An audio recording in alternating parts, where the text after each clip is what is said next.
Okay. I suppose it's good enough a time to start. The people outside, I'm sure once they start hearing that we have started, they will leave the food stations and join us.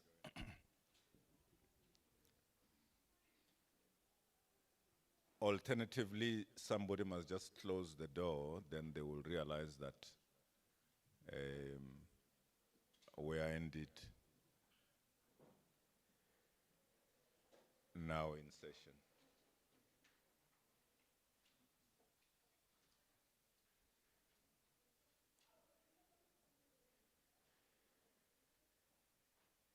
Prof. Mkhalung, I'm not going to read through the various guests that are here, specifically the VIPs, because I might just leave others. And then once you leave other people, then being in trouble is an understatement. You really create the conversation afterwards. Where I want to go to Harbo, Harji is serious. But we are going to recognize, I will ask Victor Khomeswane to do the honors when we reach there. Crucially for now, is that we get that chair here in front, that one.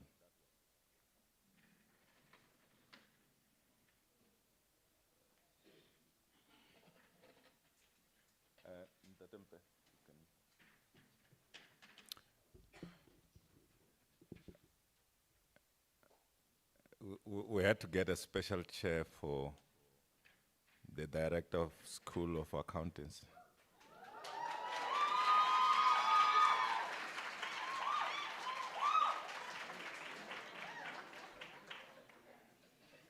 So many years ago, it would have meant that if I was campaigning for being in the SRC, I would have gotten the votes from the students of accountants. Just because I gotten it at their director a chair. Mr. Stamford, will you come forward? You have a very good audience.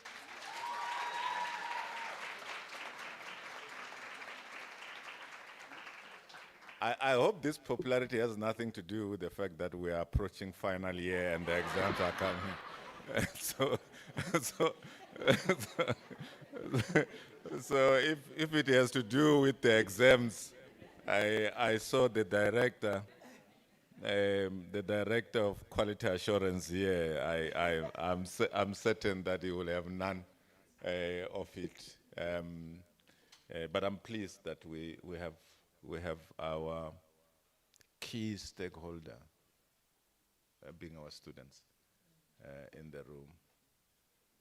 They had Prof. Mukwena, I had my MBA students making a huge complaint that they want to dominate this session today. I said, no, that's not your session.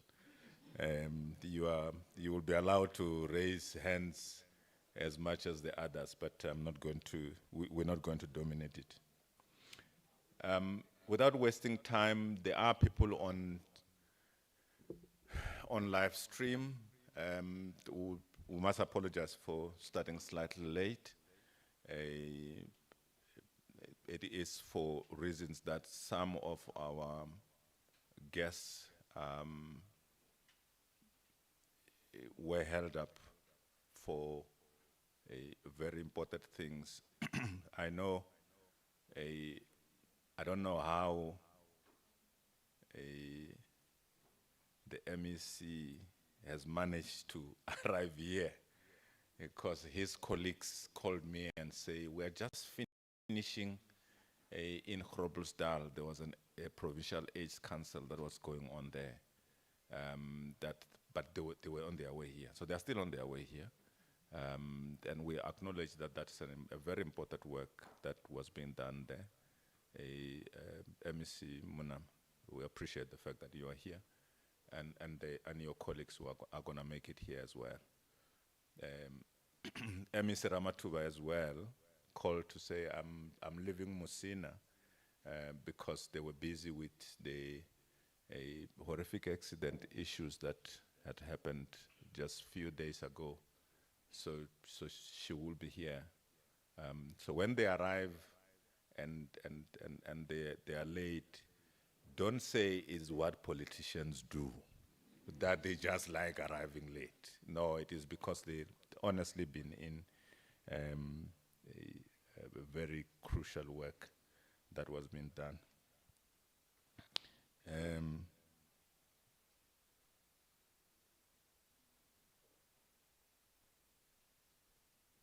And Tate Matach, the DVC, I think it is your turn.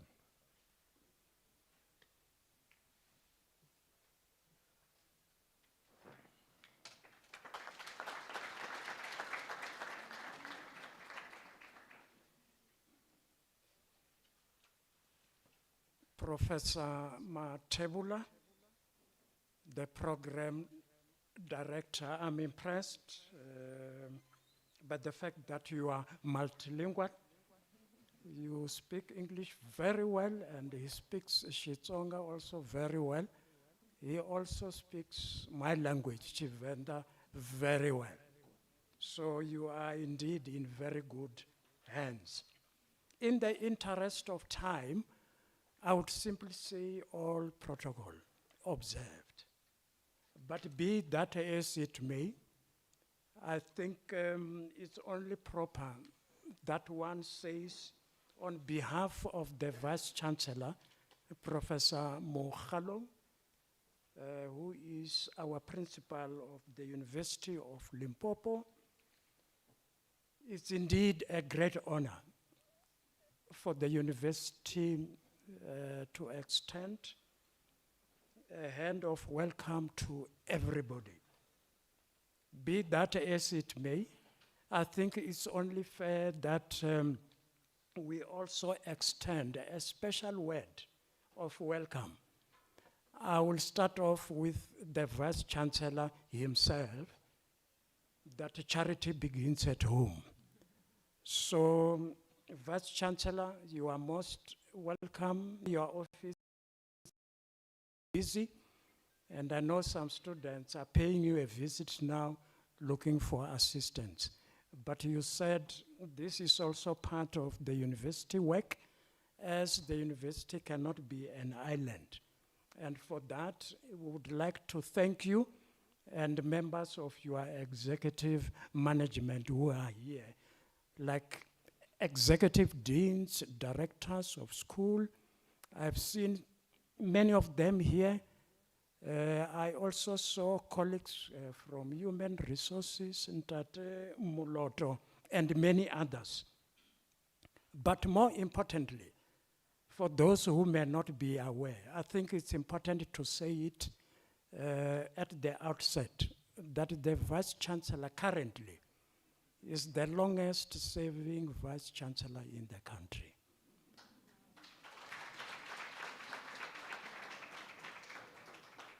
This then attests to the fact of his visionary and exemplary leadership.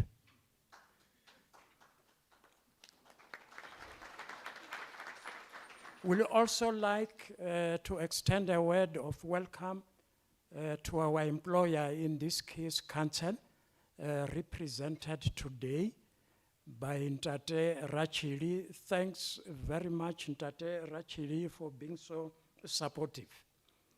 Now, for today, a special word of welcome to our honorable guest. I call her my sister, Tsakani Maluleke, the Auditor-General.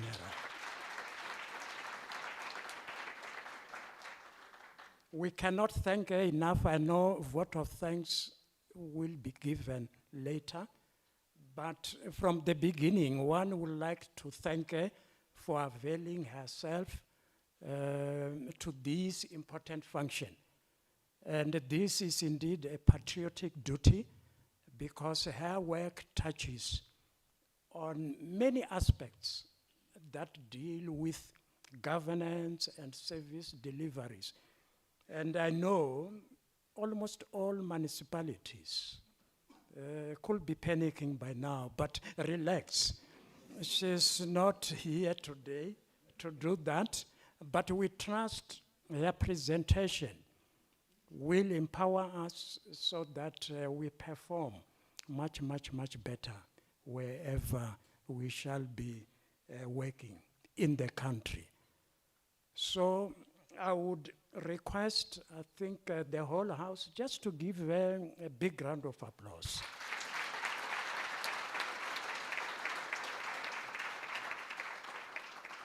Of course, Ms. Maluleke will not be alone in terms of presentations. We also have respondents, highly energetic respondents. I see Stanford is appearing as number one in terms of popularity, but we shall see after the presentation who is going to become more popular. Though this is not a competition, and also to acknowledge the presence of our mayor, Mayor of Polokwane, Honorable Councillor Mpe. All of us, in fact, are under his authority. If you have a car or electricity, and even our campus belongs to him in terms of authority and services. So you must treat him very well. Next in line, you might have heard Professor Matebula saying, we are expecting some more visitors in the presence of members of Executive Council of Limpopo, and we are highly pleased that Ntate Munama has already arrived, but we learn some are still on the way, and we hope they will find us not done so that they can also share in the activities for today. In fact, the list I got is so long that I cannot read all the names, except for me now to say we do acknowledge your presence. I've seen we have councillors from all over the province, and I also see a councillor. And as I say, charity begins at home. I was born in Musina, one of the most northern part of the country. And so we have a councillor from Musina, Ntate Malindi. I'm mentioning him because it's my town. And I trust we are going to improve service delivery in that important town. So in a nutshell, everybody, I may not have mentioned you by name, and I know we have many representatives from the Premier's office, the police department, hospital, health, to mention but a few. And I will not have done my job really if I cannot welcome our students, especially from the School of Accountancy.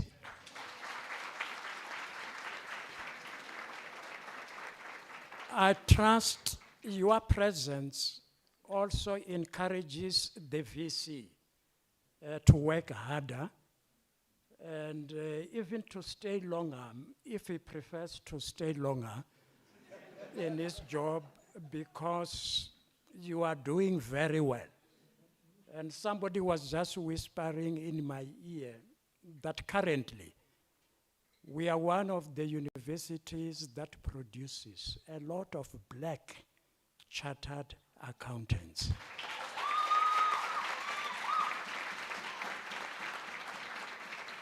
And I'm almost done. That is the work of the Vice Chancellor.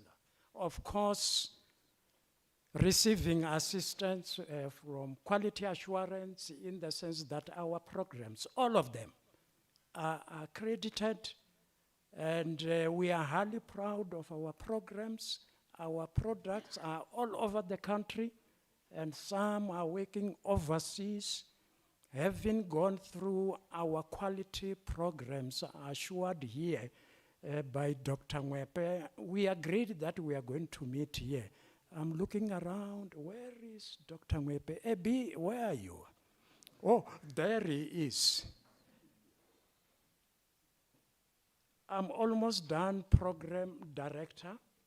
And on behalf again of the Vice Chancellor, feel at home, take part in the conversations. Don't underestimate your ability and your intellectual capacity and your tenacity. I can go on and on and on. But for now, thanks very much, Program Director, and all of you, botanganetsa, ndikolibu.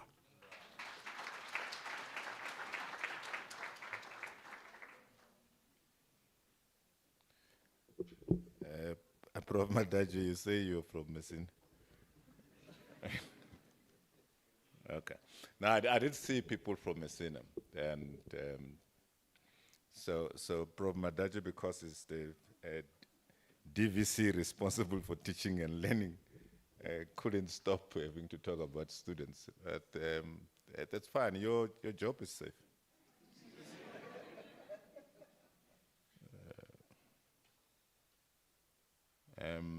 You say, I speak English. Wait until you listen to Victor. He was very popular in the time when we were in the SRC, purely because he spoke the best English of all of us. And we made him a secretary to write minutes, because Prof. Mukhalong and his colleagues couldn't do anything with those minutes. Let me ask the Dean of the Faculty of Management and Law, Professor Sibanda. I'm not going to pronounce your name. Professor Sibanda, please do come forward. We might just ask you to give us water, but no, you protest.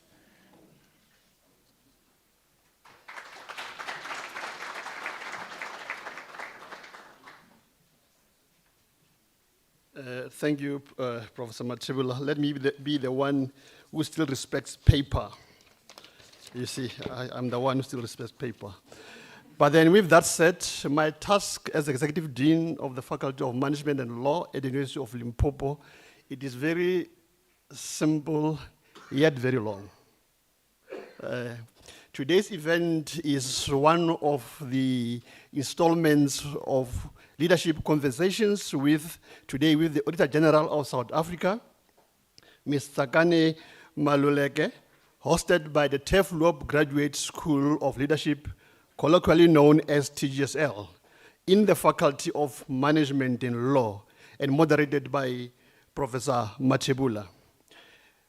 Today we will be exploring the topic of paramount importance, that is public sector audits and the lived experiences or reality of citizens. You know, sometimes you get to look at perspectives. A subject that lies, honestly, at the intersection of governance, accountability, and the everyday life of public individuals, citizens, that should be served by the public sector. That is what the topic is all about. In our modern world, as we know, governments are there to serve the people. They play a very pivotal role as governments, shaping the quality of life to citizens, of citizens. And that is why we entrust the government, although sometimes we do audit what the government is doing, to ensure that really there is access to healthcare services. There is access to many of the things that our constitution says we must get as rights, others as, privileges or as the rights that we should progressively, aim towards. Among others being the issue of water, but let's forget about water for now. As the University of Limpopo, under the leadership of our Vice Chancellor, Professor Mokhalong, and in particular for today, as TGSL, a school that has not failed to bring public officials and the government of South Africa to the people. We would like to believe that efficiency, transparency, and effectiveness of the public sector in all of its operations is very critical. It is not merely an abstract thing. That is why we are having conversations like this. And then allow me, really, in line with the topic of the event for the day, and I hope that you'd allow me to ask on behalf of the ordinary members of the community, from Motonga Peregisi to nobody, from nobody to the Klopaneng, from Turfloop to Archesville. These following questions to the AD, not that I'm saying they must answer it because I don't know what the talk is all about, the content of the talk. And also the two respondents, that is the chairperson of the provincial chairperson of the South African Local Governance Association, and also our executive mayor of Polokwane. Also the director of the School of Accountancy, Mr. Mchambisi, the school that continues to keep the accreditation of our accountancy programs, and our AG. The following three questions, because they also speak to, directly or indirectly, the purpose of this event. The first one, how do public sector audits contribute to fostering transparency and accountability in government operations? That's the first one. The second one, what are the real-world implications of audit findings on the lives of ordinary citizens? And the last one, how can we bridge the gap between audit recommendations and meaningful policy changes that enhance the well-being of the public, speaking to the lived reality of citizens? As I conclude, with that said, thank you for the presence today. I hope and look forward to enlightening presentations, engagement, responses, and questions. Thank you very much.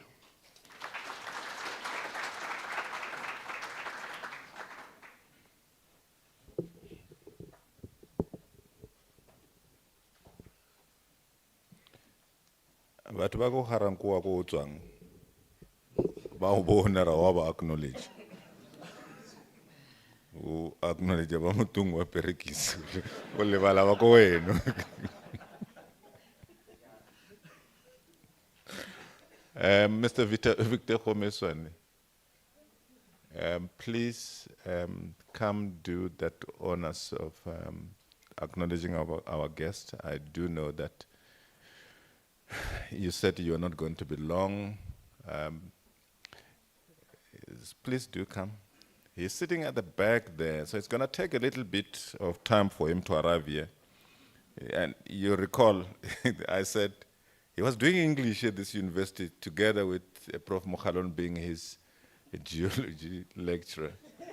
But he speaks the best English anybody can listen to, so please do listen carefully. He might just term you.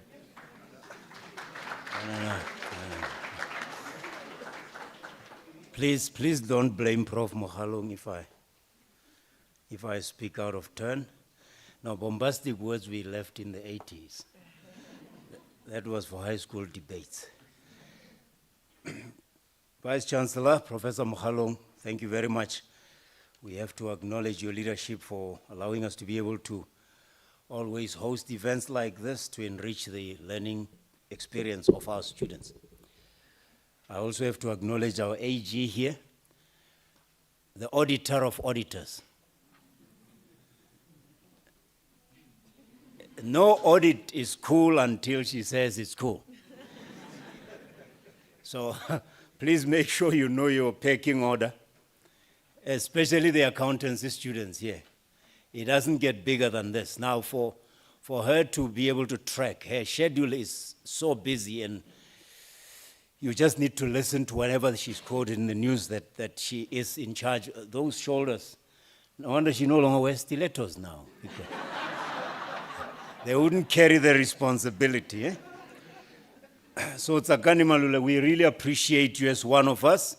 I know you are an activist from the days you were students to the days you qualified as a CA. So we have to acknowledge her presence here. We are really feeling that we are becoming part of the national discourse and the international map. Councillor Mpe, we are in your house.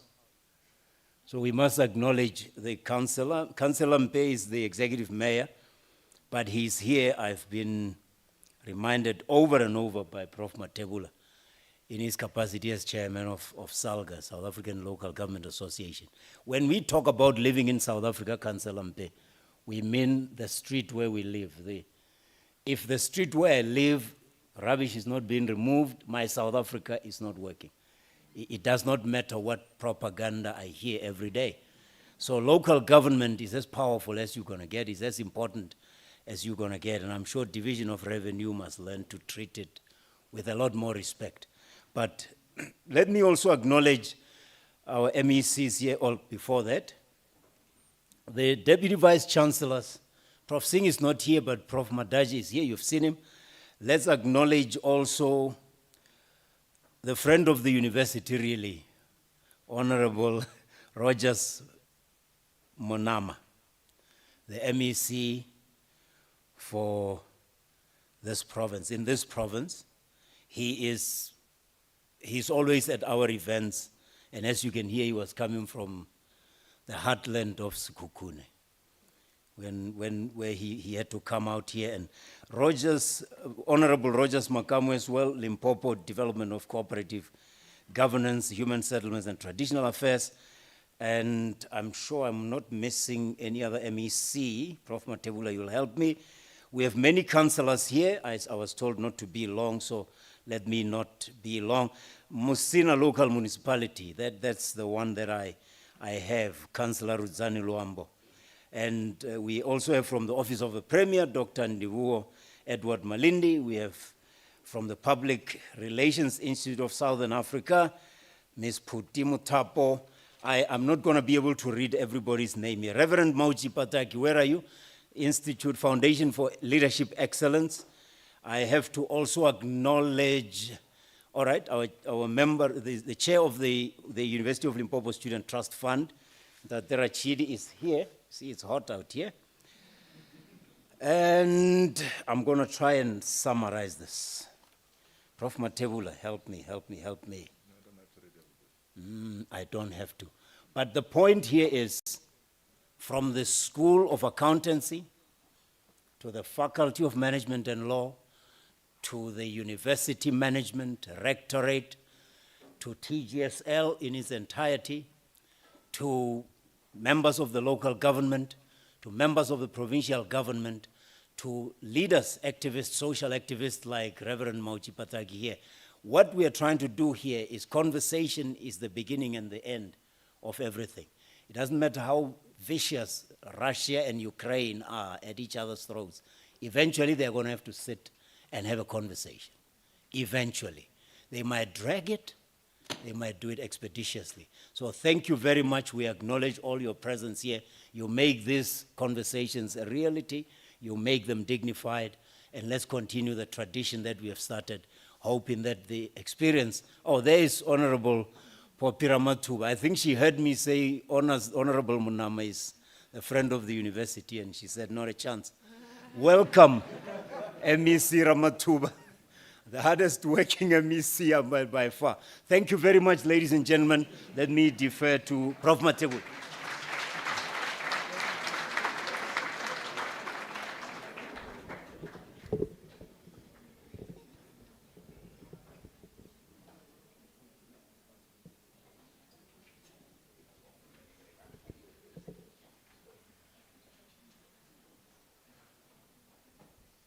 So they say that when there is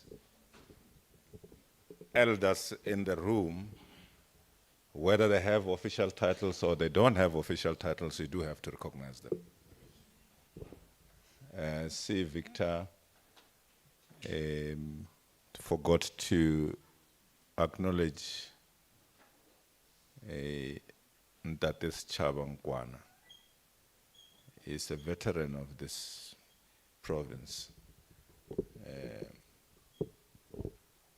Even in that corner where me and him sit, we sometimes forget calling him by name. Just able to say veteran. You're welcome, Tatengwan. And there is another elder that you don't have to ask whether he's an elder or not. His head is so white. But his head was white even when he was still slightly younger, and we used to call him Whitehead. Tate Benim Pashele, again, another friend of the university. Colleagues, welcome to the conversation. Let me start firstly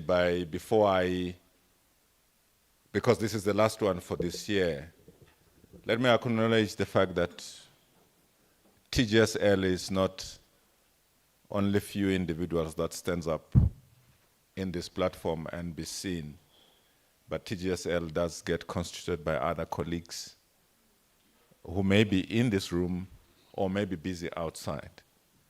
But those who are in this room, I will ask them to stand so that you acknowledge them. The colleagues from TGSL, both academic and non-academic, would you please stand for the room to see that you are here.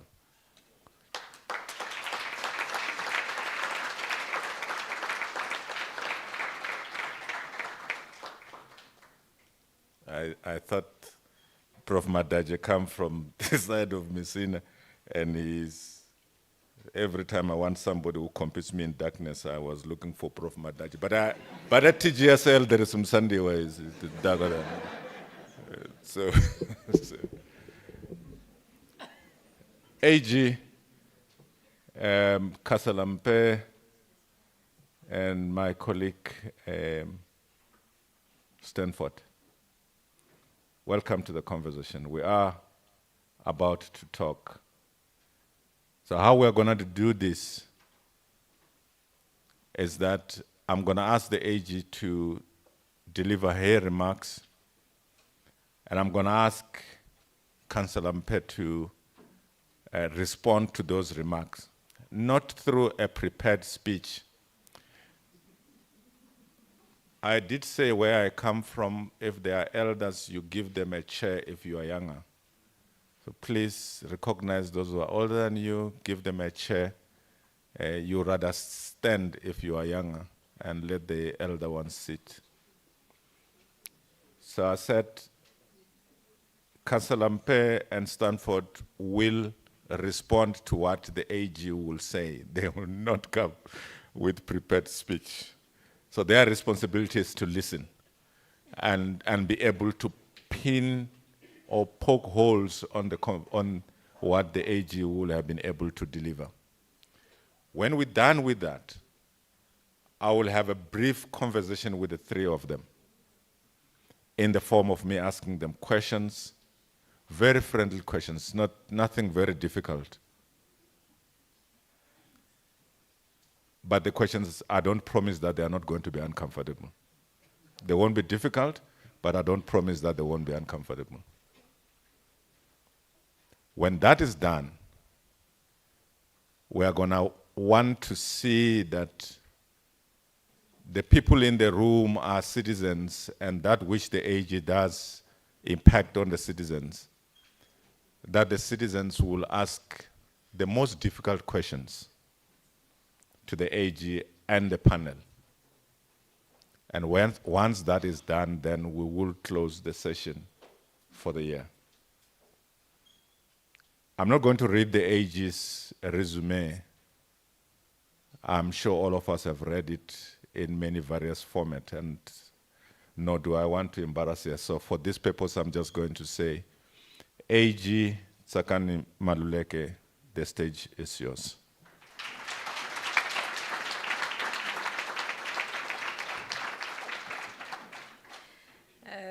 Thank you very much, Prof. Matebula, for that very kind welcome. Thank you, thank you. I'd like to greet the VC, Prof. Mokhalong, the DVCs that are present, the MECs that are here, Honorable Dr. Popi Ramatuba, MEC for Health, as well as the MEC for Economic Development, Environment and Tourism, the Honorable MEC Munama. These are the people who pay my bills, guys, so I must recognize them. I'd like to greet Councillor Mpe, who's here not just as Executive Mayor for Polokwane, but importantly as the Provincial Chair of Salga, the members of the University Senate and Council, the executive leadership of the university and that of TGSL, the director of the School of Accountancy, our number one citizen for this afternoon. Good morning, good afternoon, sir.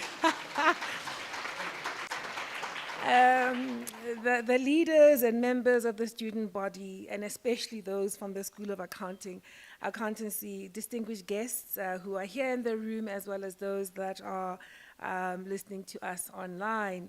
I want to greet you on this beautiful day in our Heritage Month as I stand before you without my heels, for it turns out I may have lost them. Good afternoon to all of you. Tobela, Nemasiari, Inhlikani. I am delighted and truly honored to have been invited to deliver a lecture to this esteemed university, one with such a rich heritage. Formed only in 1959, it has produced many professional giants in many walks of life. We should also not forget the pivotal role that this university played in the formative years of young activists that were fighting for human rights and for our country's democracy. We can recall the likes of Nkgopotse Tiro and of Tito Mboweni, the former governor of the Reserve Bank and former Minister of Finance, just a couple of names.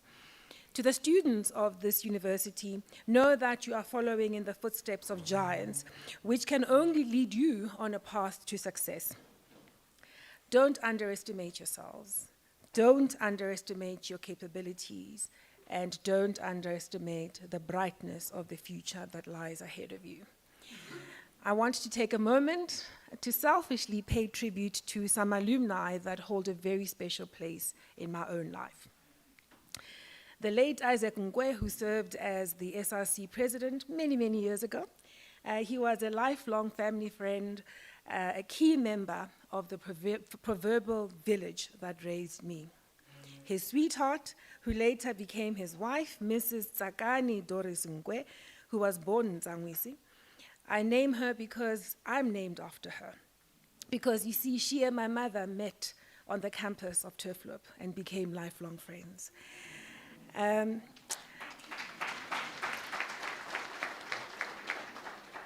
My mother, whom Prof. Mokhalong still remembers, is Murungwe Maluleke, Mrs. Maluleke Bonzele, who I believe was a beauty queen on this campus. I'm going to claim that heritage right now. I want to also pay tribute to my late father, the Honorable Judge George Maluleke. In fact, Prof. Mokhalong is the one who remembers fondly, and with some humor, that my parents' courtship blossomed at Turfloop. So, as their firstborn child, it is fair for me to concede that I owe much to this university. Prof. Matebula, it gives me tremendous pleasure to stand here today to speak to you and to our colleagues in the room, fellow citizens, on a matter that is very close to my heart, one that I believe defines the essence of the office that I'm privileged to lead, and one that has deep resonance with the conversations that all citizens should be having about the future of our country. The topic being the nexus between our public sector audit work on the one hand and the lived reality of citizens on the other hand. This topic is an important one, one that we need to constantly interrogate because it does give citizens hope if we can articulate what the impact of the work is. But at the same time, for us as the members of Team AGSA, and some of whom are here today, for us, it keeps us on our toes. It keeps us clearly focusing on our North Star, that of being relevant to the lived experience of citizens, and to do our work beyond that which is obvious, beyond the debits and credits.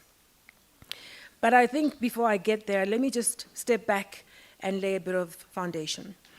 The future of this country was imagined in our Constitution, which sought to confer on every citizen human dignity, the achievement of equality, and the advancement of rights and freedoms. This is the baseline standard that has been accorded to a free people, that have a protected right to pursue the life of their dreams, firmly in the belief that their democratic aspirations will be delivered by their elected public representatives, and that those rights of dignity and human decency will be upheld in every possible way. Following a long era of state-sanctioned inequality, discrimination, oppression that trampled on human rights, our Constitution set out a very ambitious Bill of Rights, but it also gifted us a number of institutions whose mandates are to defend and support democracy in specific areas. The negotiators and drafters of our Constitution understood only too well that it was not enough to declare a people free. They also understood that it was important and critical to ensure that the meaning of that freedom does translate into the lived reality of the people, and that this change would be appropriately monitored and enforced. The primary mandate given to these institutions that support democracy, we often refer to them as Chapter 9 and Chapter 10 institutions. Those mandates are quite specific, and they are, let's call it sector specific. At the AGSA, the Auditor-General of South Africa, being one of the Chapter 9 institutions, our mandate is to strengthen democracy by enabling oversight, accountability, governance in the public sector. And we do this through auditing and reporting. And I know that Prof. Sibanda is quite curious to understand exactly how you're going to do that, right? And I'm going to share some information which will hopefully start to answer the question that you posed. We have the duty to audit every single public institution. In fact, the Public Audit Act, read together with the Constitution, sets out the specifics of whom we must audit. Specifically, we audit every public institution, municipalities, departments, and entities across all spheres of government, and we do this every single year. It actually amounts to like 1,000 audits that we complete every single year. And in each of these audits, we look at 3 critical areas. We look at the credibility of financial information, that's financial statements, okay? So I want the accountancy students to sort of tick when I say that, right? So you got that. Then we look at the credibility of performance information, which is a service delivery report. And then we look at compliance with key laws and regulations that relate to financial and performance management. So it's only when an auditee gets a green tick, earns a green tick on each of those 3 areas that they get what we've called a clean audit. When that auditee gets a clean audit, I think it's useful to then consider what that actually means.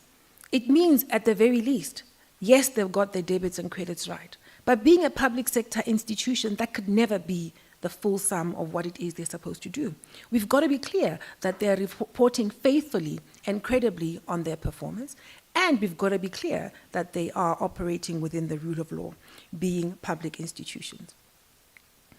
In the course of our annual reports and our annual audits and our reports, what we've got to do is we actually give a report back on the state of internal controls. And here I have to pause and look at the accountancy students and tell them that actually, the fact that the Public Audit Act sets out this expectation of the Auditor General to say, when you audit, give us an audit opinion on those 3 things and also tell us about the state of internal controls. That actually set the pace for the private sector. The private sector has followed. And that's a fact, right? Then another thing that hopefully others will follow is the material irregularity, which relates to these new powers or the teeth that we have as a result of the amendment to the Public Audit Act given in 2019. So we raise basically in every single report that you look at, every single audit report of the AG, look out for these 5 things. Don't stop at saying, is the opinion on financial statements unqualified? Tick. You've got to worry about what is the credibility of the service delivery report. What is the state of compliance with the rule of law? And what's the state of internal controls? Because any good auditing student will tell you, internal controls are the basis for strength and institutional integrity in any institution. And then look out for the material irregularity, because that's the type of thing that gives you a sense of how significant these non-compliances are, what impact they actually have.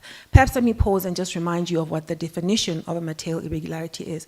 And I answer this as part of the dealing with the questions that Prof. Sibanda put to us.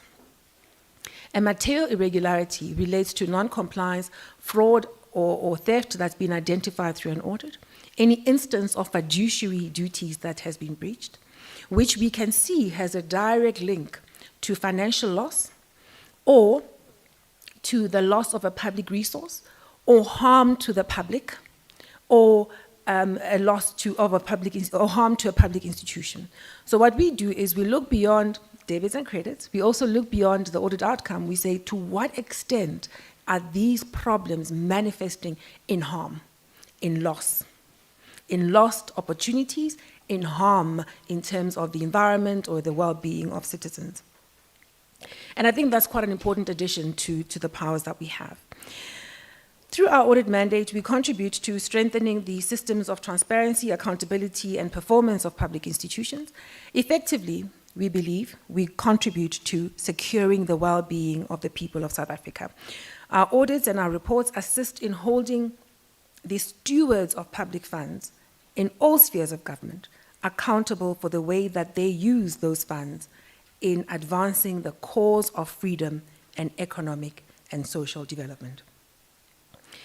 The International Federation of Accountants, IFAC, which I know the accountancy students will know because they set out the ethics code, right? You guys are all studying the ethics code right now.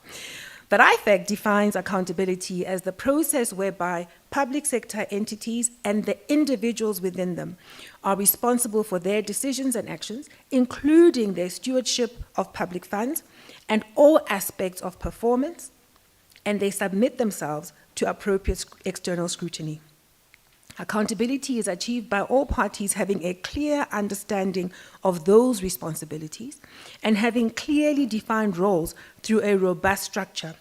In effect, IFAC says, accountability is the obligation to answer for responsibility conferred. When you listen to this definition, I suspect it becomes really clear that a public official cannot get away with telling you that my debits and credits are right. That cannot be the full answer for accountability. My colleagues, through the practice of democracy, citizens elect representatives based on the promises that they will perform certain functions that will improve the lives of citizens in the interests of our democracy. Every 5 years in this country, we go and vote. In fact, we do it more regularly because we have 2 cycles of elections. And on the basis of promises made, we make our choices. And then we get public representatives who then are appointed the stewards to look after those institutions and after funds. Our role as the AGSA is to assist elected representatives in monitoring and overseeing the performance of public institutions and those that lead them. The role that we perform is outlined by the Institute of Internal Auditors as, and I'm going to quote again, the cornerstone of good public sector governance. By providing unbiased, objective assessments of whether public resources are responsibly and effectively managed to achieve intended results, auditors help government organizations achieve accountability and integrity. They help those that run institutions improve operations, and they also help those that run institutions instill confidence among citizens and stakeholders. Prof. Sibanda, I've given you 2 quotes, which I'm hoping are getting us to a point where we are answering those critical questions. That quote deals with the idea of independence. The independence of the AGSA is provided for in the Constitution as well as in the Public Audit Act. In fact, the AGSA as South Africa's supreme audit institution, was recently rated by the World Bank as one of only 2 countries out of 118 that were assessed that enjoys full marks for independence.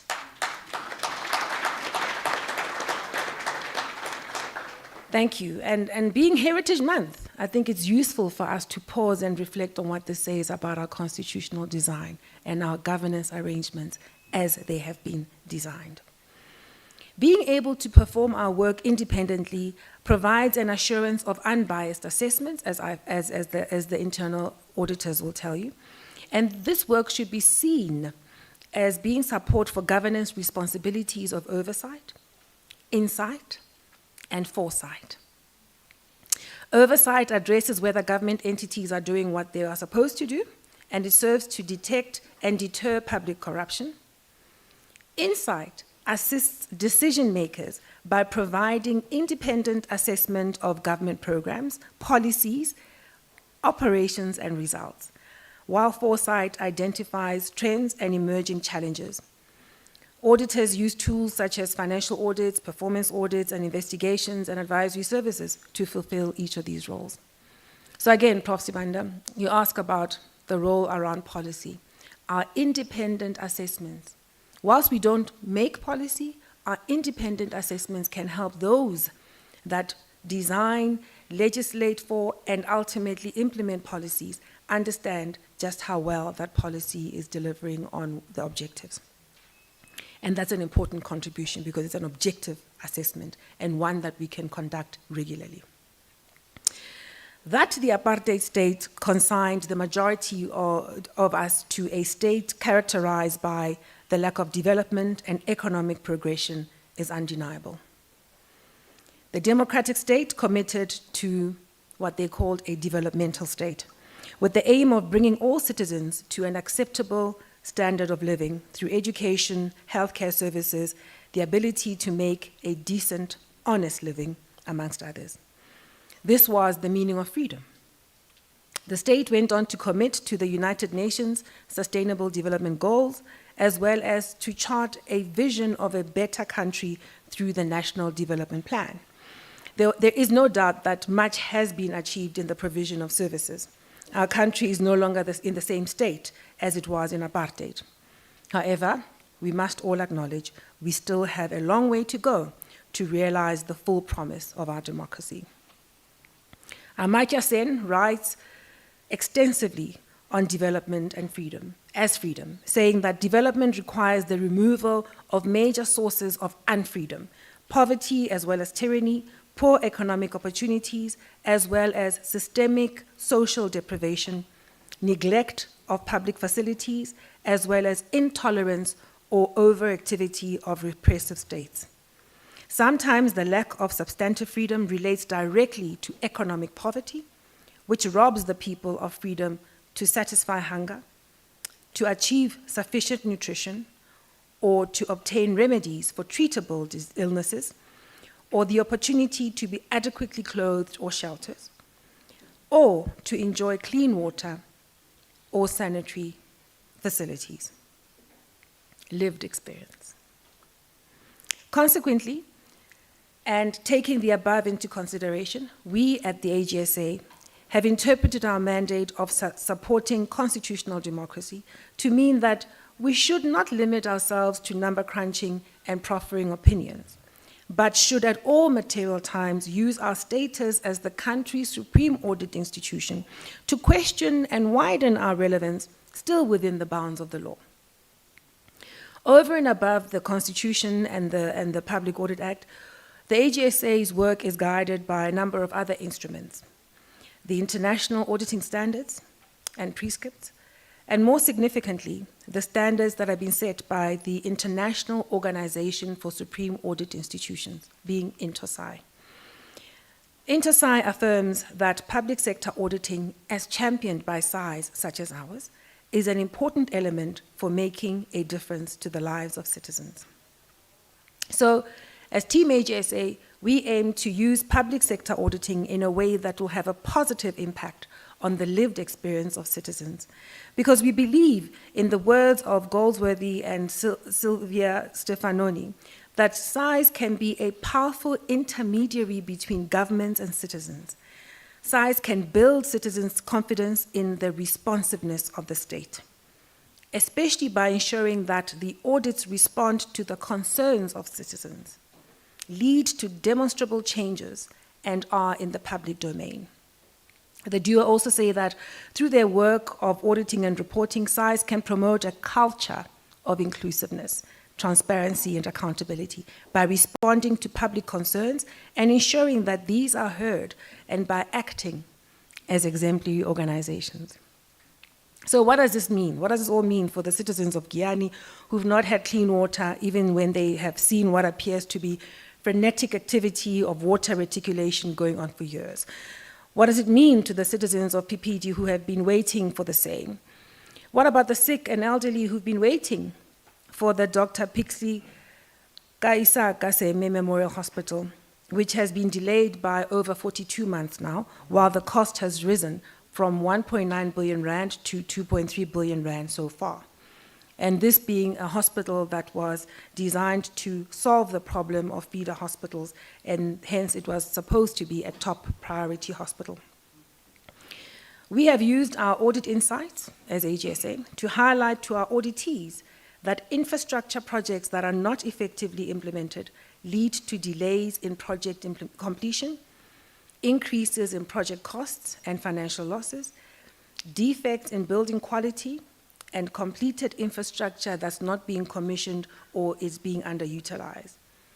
And this may lead to unexpected return on investment that's much, much less than what was expected, and which would ultimately place further pressure on the fiscus. Because the reality is, if you try and spend money on infrastructure, you don't get it in the ground on time, you end up overpaying for it, you don't commission it even when it is in the ground, you end up with pressure on the fiscus.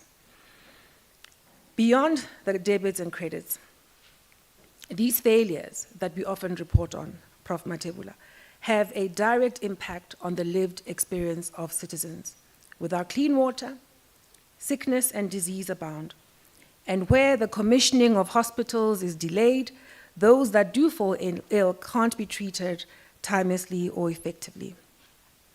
As the AGSA, using our new strategy of delivering rich insights, timely insights, relevant insights, using the influence and reach we have because we get to audit every single entity every single year, we can also influence the choices and behaviors and priorities of those that happen to run government. Recently, and I know you're going to ask me, so show us, where have you done this? We often report on the gains we've made in implementing our new powers. We often report on the responsiveness that's starting to become a reality in many of our public institutions. I'll give you an example that's pretty live in our world right now. Just last week, I went to visit the team that audits the Mpumalanga province. And they were able to share with me how the work that they did had a direct influence on changing the lives of a particular community. So the story goes, these auditors went to audit a particular hospital, and they saw on the asset register that there had been expenditure and investment on particular equipment that is used for neonatal ICU wards. So, because now we're looking beyond the debits and credits, our team went to go and look at this facility. They said, it's not enough to just do debits and credits and look at paper. Let's go and see. And what did they find? They found that, yes, the equipment was there, thankfully.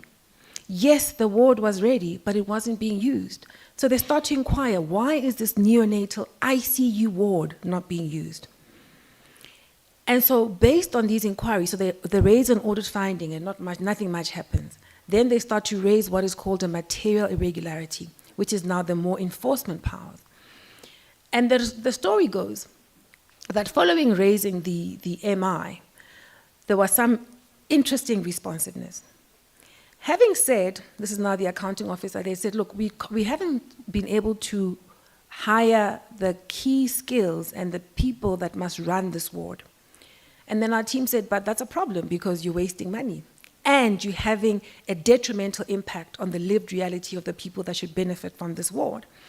So following the work and the follow-up and the engagements from our team, the positions were filled, people are in their roles, and now the award is actually operating. That's responsiveness.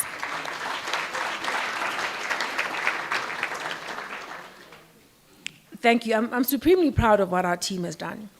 And this is, by the way, 6 years after the investment. This is not a delay of a couple of months. It was 6 years after the investment. So the question we all have to ask ourselves, what is it about how public institutions are running, reporting, accounting for, and being held accountable for? What is it about that whole process that misses critical things like this? Because you've got a community there whose babies that are born prematurely are dying, notwithstanding that there's been this investment. There may well be, and I'm sure there's a particular level of complexity, and I'm sure the MEC of Health who's here would have greater insight on it. But the question we all have to ask ourselves is, what is it that sits between us and the direct impact on the lived reality of citizens? It can't be that we keep waiting for the AG to threaten to issue a certificate of debt before there is this action. So what is it that stands between those who run public institutions and direct positive impact on the lived reality of citizens? I'm going to start concluding. Our office raises audit findings and material irregularities all the time now. We're getting better and better at it. And the experience we have is that when we've raised a material irregularity, there's now greater responsiveness on the part of those that run public institutions. Our aspiration is to get greater responsiveness to our normal audits, not just the material irregularities, but even better responsiveness when there's internal audit findings. Because every single public institution has got an internal audit function, and they're supposed to be there every single day of the year. The AGSA is there for a short window in the year. When they've got an audit committee, when they've got a DG or an HOD, when they've got a minister or an MEC, what is it that we've got to do to get all of those people worried about performance, about transparency, about accountability, about institutional integrity, about service delivery, about positive impact on a continual basis? The lived reality of citizens can be influenced by factors such as economic growth, social development, environmental sustainability, human rights, security and governance, and it can also be measured by indicators such as the Human Development Index, the Gross National Happiness Index that's emerging in many parts of the world, but also using the SDGs.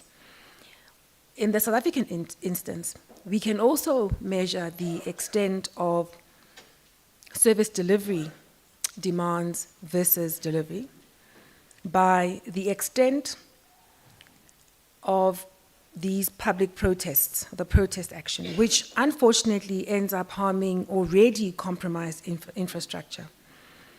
But we accept that much of it is due to citizens' frustrations for what they see as a lack of development, a lack of transparency, and a lack of responsiveness. As we've reported in our 2022 PFMA general report, that's the one that deals with provincial and national government, we have already been looking at this area of performance information, and we've been looking at this critical story of what is it that sits between public institutions and delivery. And we believe that part of the answer sits in the story about the performance information. So beyond the debits and credits, income statement, balance sheet, cash flow, I know you guys call it something different now, but really looking at the service delivery information. Beyond pronouncing on irregular expenditure, but looking at performance information. One of the things we're learning, and maybe it's an invitation to the school here, to start thinking about how can we get more public officials, more public servants, more internal auditors, audit committees, worried about credible performance information. How can we get everybody in the ecosystem of accountability worried about ensuring that that which is promised is actually being delivered and that is being monitored on a regular basis? The design of the system, we believe, makes sense.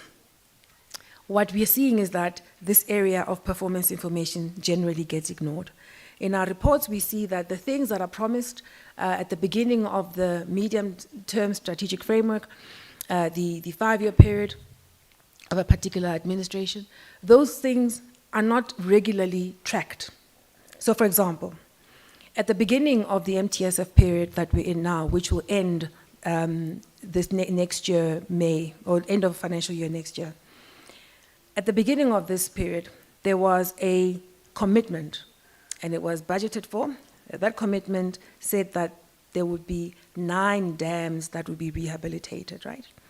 So we went and checked how many have been done 3 years in, because 2022 marked 3 years in. So, okay, how many have been done? We found that only 1 had been rehabilitated. So we're a long way off from what we said we would do. Now, there may be credible reasons for it. COVID happened and priorities changed, but the articulation of the reasons, the articulation of the status, and the articulation of the way forward is lacking. When we looked at the story of the upgrading of the road network, and I think the people in this province can relate to that, there had been a target and a plan to say that almost 8,000 kilometers of roads would be rehabilitated, right? What we found was that 3 years in, only 744 kilometers had been done. There was a target to say that train stations would be modernized. 33 of them, that was the plan to be done in the 5-year period. 3 years in, none had been done. 0. There was a target to say that title deeds would be handed out. Just over 1 million of those. 3 years in, 81,000 done. There was a target to say that fully subsidized houses would be delivered to the tune of 300,000 of them. 3 years in, 147,000 had been done. And again, there may well be very good reasons for these shortfalls, but if nobody's tracking and communicating and being transparent and being held accountable and course changing, we then end up with a trust deficit that continues to grow. And it is the citizens, the most vulnerable, the poorest of the poor, who depend on trains and train stations, who depend on access to subsidized homes, who depend on access to sanitation services and the like, who then suffer. One of the factors that I thought I would just put on the table is that the expectations of citizens are changing, right? For example, there's a change in what people expect government will deliver and how they will do it. The ubiquity of technology means that citizens will increasingly expect public services to meet the same standards as responsive, personalized commercial services. That's what they'll expect, right? Soon, citizens will no longer be content to stand in queues overnight to access their grants or unemployment benefits. Soon, they'll expect all of this to be happening seamlessly. This creates growing pressure and growing challenges for a state whose capacity is already under pressure. So government agencies who've traditionally been risk-averse have to shift from being slow adapters to technology to rather fast-tracking their journey of digitalization and embracing technology. Program Director, Prof. Matebula, it's important for the conversations that we're having to become part of our daily lives as citizens, especially those that have had the benefit of being educated. Crucial that we remain engaged in the story of our democratic development. We certainly welcome this opportunity to engage as AGSA, and we call on all citizens, especially those that have access to education and therefore have privilege, and with which privilege comes obligations and duties. And we call on all of them to engage in our democracy and its processes. I've talked about the accountability ecosystem, which is a crucial part of our strategy. When I talked about internal auditors, some of them come through the School of Accountancy here, Prof. I've talked about audit committees. Many of them are the CAs that you produce so well. I've talked about the roles of political leadership. I've talked about the role of senior managers in institutions. Many of them come from institutions such as yourselves. The question is, to what extent are we preparing them to engage meaningfully and to contribute constructively to strengthening the ecosystem of accountability, regardless of what role they play, whether they're an engineer, whether they're an accountant, or whether they're a doctor who sees with matters relating to healthcare directly. When we look at the accountability ecosystem, we also look across over an institution. So we're worried about what happens within one institution, but then we also look at, by the way, no municipality operates as an island. Provincial executive has particular duties. The provincial legislature has particular duties. The national executive and the national oversight mechanism, they all have particular responsibilities. So our call to action is to say, we've got to make sure that every single person that happens to occupy a role in the accountability ecosystem is seized with these questions and ensuring that they're driving the right type of conversation. And then, of course, even if they're not in the public sector, they happen to be citizens. Citizens are a crucial aspect of the accountability ecosystem. Without ongoing engagement and participation in our democratic project, it's going to be very difficult to, first of all, make sure that we have public institutions that are delivering on the aspirations of people, but importantly are also seen and experienced to be driving that delivery on a consistent basis. My last comment is about the professionalization of the public service. When all is said and done,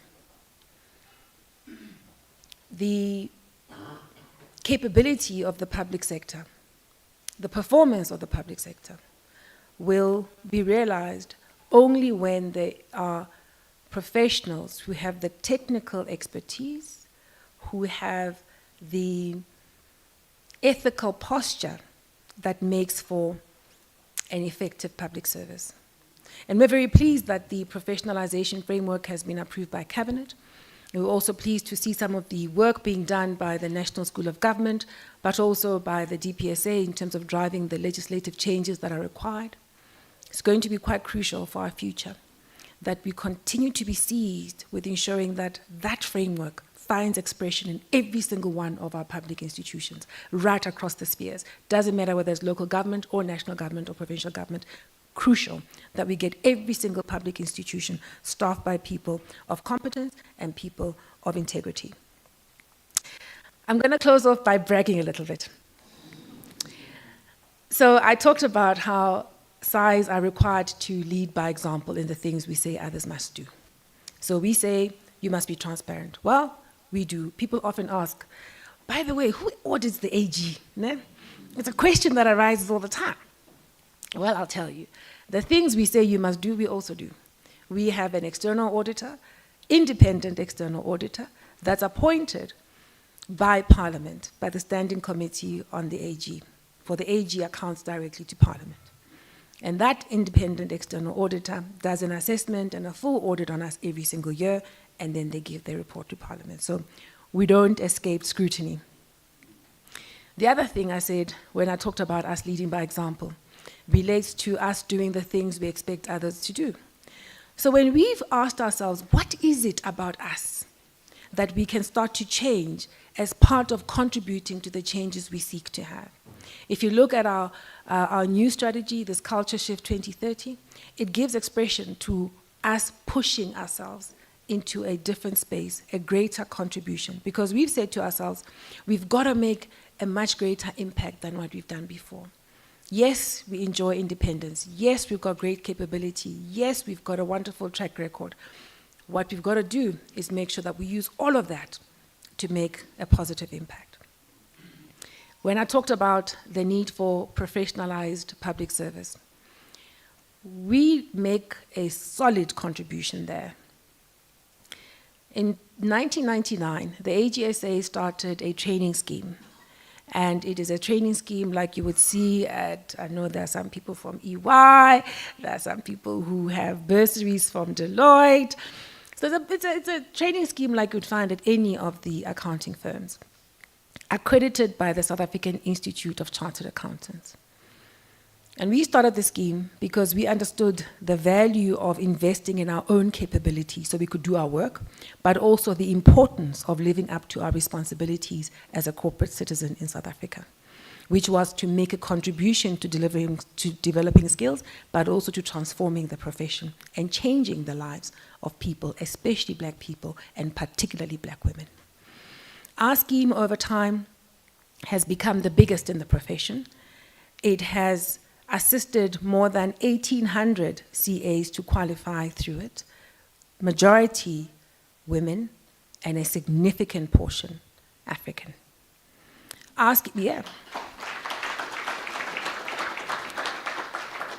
In the last 2 years, our scheme delivers the number of new CAs that's comparable to any of the Big Four firms. Last year, we delivered 379 new CAs through our scheme, coming second in the profession, behind one of the Big Four. This year, we delivered 258, came third, beat by 2 Big Four firms. So that's still a target. We're still working hard at it. But I'm sure you'll agree, we've made significant strides. And that's leading by example, because if we say that everybody must contribute to delivering professionals into the public service, then we too must do it. This scheme now delivers more than 10% of new CAs across the country, right? But these new CAs, many of them stay, but the vast majority actually leave us, which is great, because they become the CFOs that you want. They become the internal auditors and the audit committee chairs. They are sought after in the public service, but also in the private sector. They are highly sought after in the international domain, private sector and public sector. In fact, my fellow AGs across the world recruit more and more from the office of the AG. We could moan, but we don't. We think it's a feather in our cap because it says something right about the quality that we're delivering. So my message to those in the School of Accountancy, let's continue to partner in this journey. It can change lives, and especially when you're talking about Black people, it changes the lives of people in a generation, not just one family, but across a generation, right? Importantly, let's partner in a way that's going to help make the public sector attractive and, importantly, capable, because many more of us are vested in this idea that we've got to have an effective public service that's going to help build this country, a public service that's staffed by people who've been built and groomed at institutions as great as this one, and as great as the one that I have the privilege of leading. So as I conclude, I'd like to thank you all for your very, very kind attention. I'd like to thank the students that are here, and also suggest to them that some of my colleagues are sitting just outside. Have a chat. We may just be the destination you seek. And I want to then thank you, Prof. Matebula, for the opportunity to share some thoughts before we enter into the conversation. Ingo.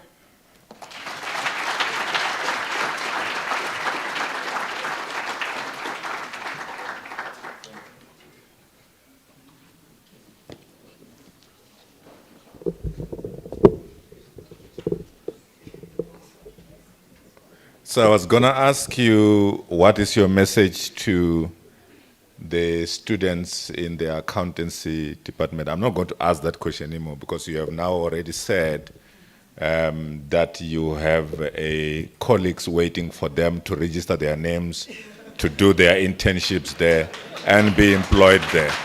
I'm no longer going to ask that, right? So I didn't say it, you said it without being asked, so that's fine. Kasalampe, let's test how well you listen.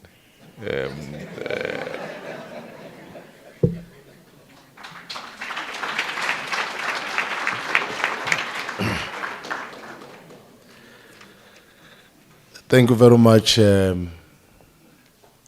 Prof. Matebula,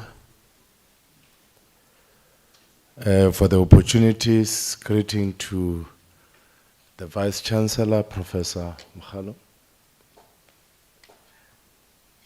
Greetings to the MEC, Honorable MECs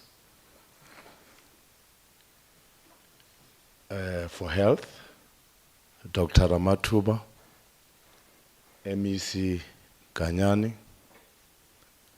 MEC for Economic Development. I think I understand why sometimes people do not want to go on to mention you've got a very big portfolio. Economic development, environment, tourism. Greetings to the leadership of the faculties. I may not mention, I think there was a proper introduction to do that and to recognize our reverends, to recognize our veterans. So I will not venture into that. But also greetings to the popular head of the School of Accounting.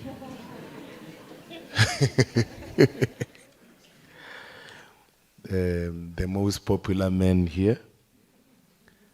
Greetings to the students in the School of Accounting and those that are attending or part of the TGSL. Distinguished ladies and gentlemen, yeah, it's a bit difficult having to speak after the AG. But I've seen colleagues that are here who are dealing with internal audit in our municipalities, Ontate Hafani and others from Molemole, and others from other municipalities, Messina, and so forth. Greetings to all of you, Ndate Pet. You are also an academic. I understand you have done your PhD, Pet Mahut. Greetings to all of you, ladies and gentlemen.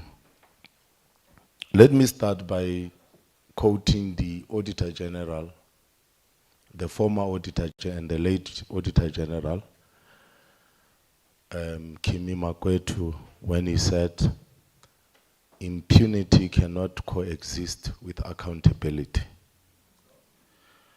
And I think that is the essence of the delivery from the Auditor General.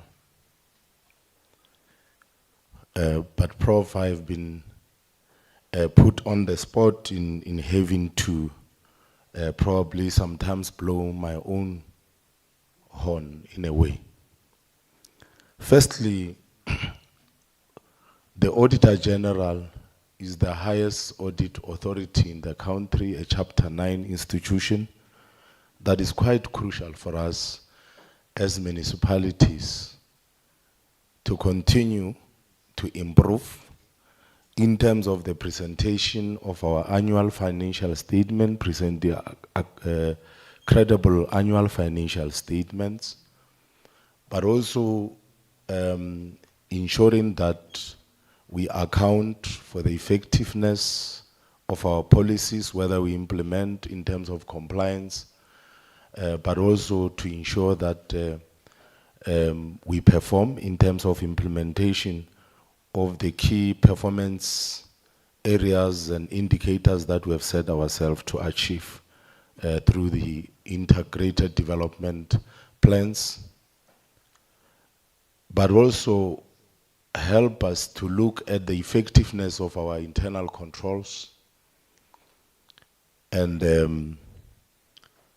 improve the level of accountability to our residents. And the South African Local Government Association, we stop everything in municipalities when there is an audit season.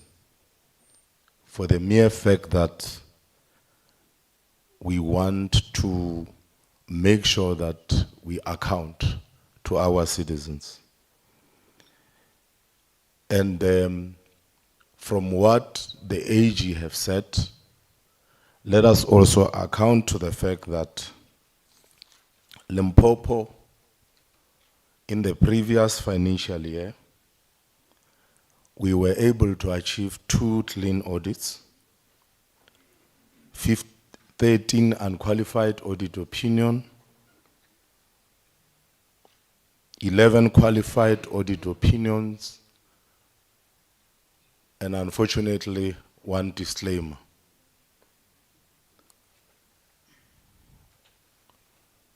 During the year that I've just mentioned,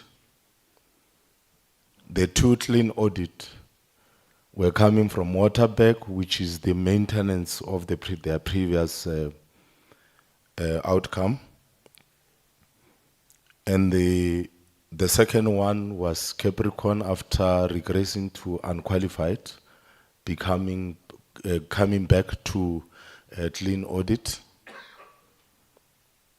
The qualified is the representation that there was an improvement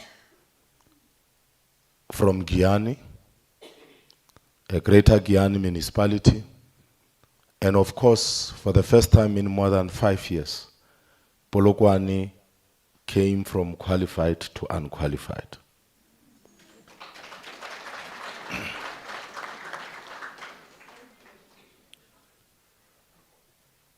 The disclaimer was actually from the Tabazimbi.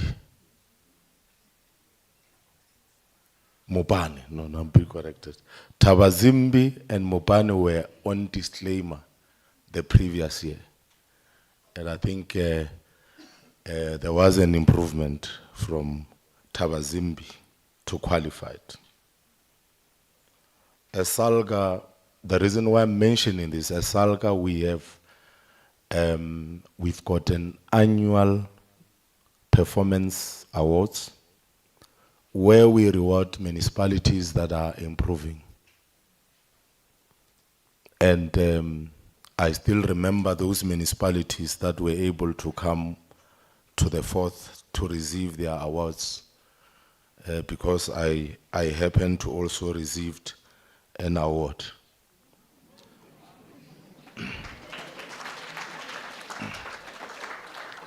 And the reality of the situation is that it's just a coincidence that I got invited to speak. As you know, that it was during my tenure as the executive mayor that Capricorn achieved clean audit for the first time, and also maintained that clean audit. I must mention that. As municipalities, as Salga, we have taken a decision that mayors, all mayors in the province, must take issues of audit very seriously. And that any mayor that does not chair his own or her own audit steering committee, every Friday, AG from our province, you know, every Friday, I'm chairing an audit steering committee to monitor the audit action plans, whether the findings that has been raised are being resolved on an annual basis, so that there are no recurring findings in the next financial years. And I think as Limpopo, we have seen quite stability in terms of our audit outcomes for our municipalities. A decision of being hard on municipality was also taken by the Premier of the province, that municipalities that regress and do not achieve the outcomes, I think in his own words, he used to say, if you get a disclaimer, you must know that you are already disclaimed yourself. So for us, what is important is the fact that officials in municipalities as well Because what we are dealing with here is a culture of impunity in municipalities and government, where for quite some times people have been doing things without consequences. And that is why you have seen in some municipalities, including the one that I'm leading, there is kicking and screaming as we charge people based on the recommendations of the Auditor-General. We charge people, some goes around complaining, but at the end of the day, we are happy that the material irregularities that are declared have made municipality to have to take action, or else the AG will take that action. So, as municipalities, we have been proactive in encouraging our municipalities where officials are found to have done wrong, there should be consequences. This morning, I was in another case of your findings about the APSA transaction on fleet, on the cars that are driven by traffic officials, where we raised a dispute that some people promised the officials that the municipality will buy cars for them. At the end of the contract with the municipality, they will have the cars and only paid about 17,000 rand each. Something that was declared by the AG as an irregular transaction. So we met with them this morning to tell them that they will have to pay the residual value of the vehicle, or else they will have to bring back the cars to the municipality. It's hard because these officials were misled into that particular contract. But at the time of seeing the brand new Toyota vehicles that they could also use at home with their families, their wives were able to drive municipal vehicles. It was a very good transaction, but at the end, after the declaration of findings, which I suspected even when I entered the municipality, that this transaction is going to be a problem. Because as you remember, the 2003 Municipal Finance Management Act and the subsequent 2005 regulations to implement the MFMA clearly declared that municipalities can no longer buy cars for us and then we repay the municipality. It's the option, either the car is a company car or you are provided with a car allowance to go and get your own vehicle. But somebody wanted even the cars to be bought from one dealership. So there are difficulties in dealing with the culture. It's a culture issue of project management. And I will always give example of the projects within Polokwane, which are never ending, where things were not done correctly from the onset. One of such projects is the one next to this place called the softball stadium.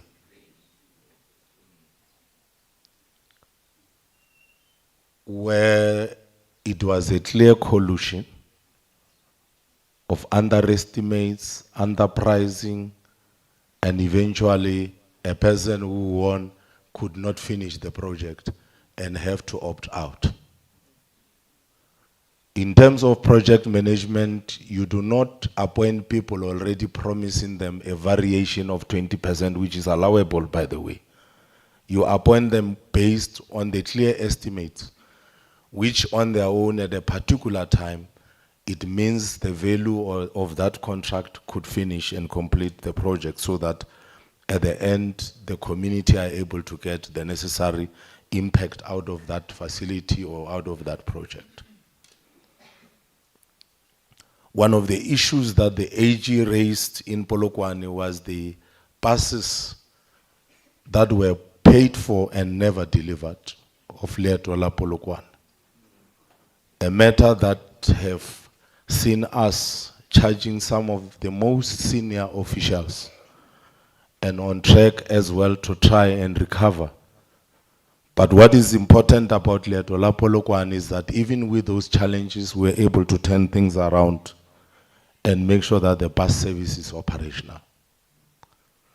But like I have said before, what is of challenge is to make sure that we as municipalities must appoint qualified people who has got an integrity and a qualification to protect.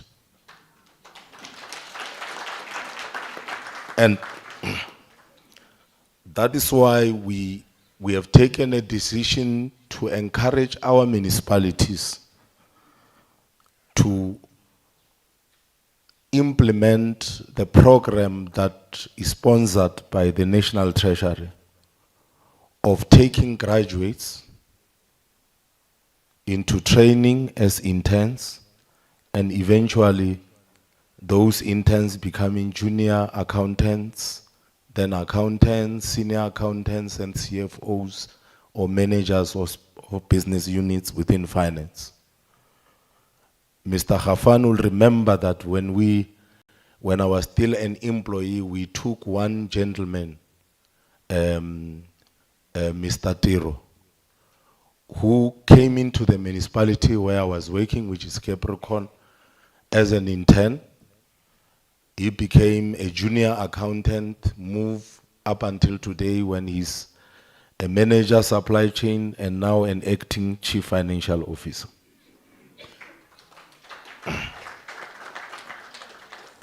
What we have said as well, Professor, just to deal with this issue, the reason why we have not been advertising, not that we were waiting for the austerity measure.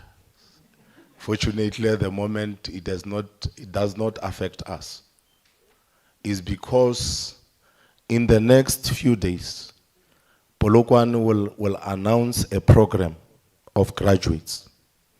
We have told all the entry administrative work or jobs will be jobs dedicated for the graduates, which means we will make an announcement, and that is where we need to partner with yourselves to assist in the professionalization of human resource, professionalizing the profession of working for government. We cannot do it alone.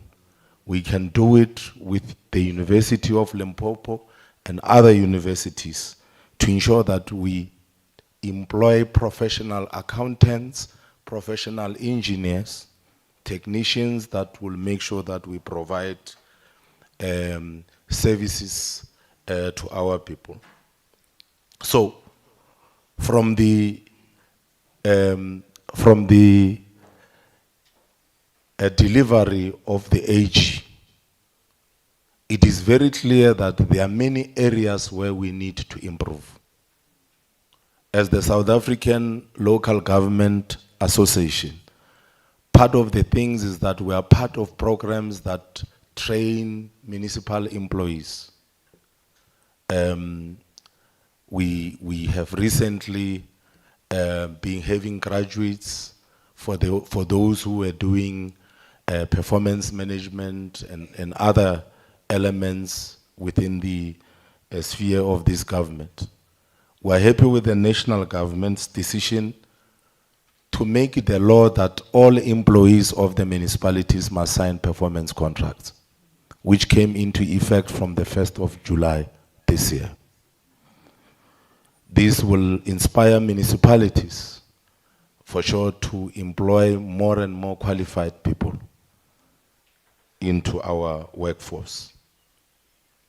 But we believe that one of the issues is to have professional institutions or institutes, like the Institute of Chartered Accountants, that, these CFOs, sometimes they put a stamp there, it reflects their profession and they sign on top.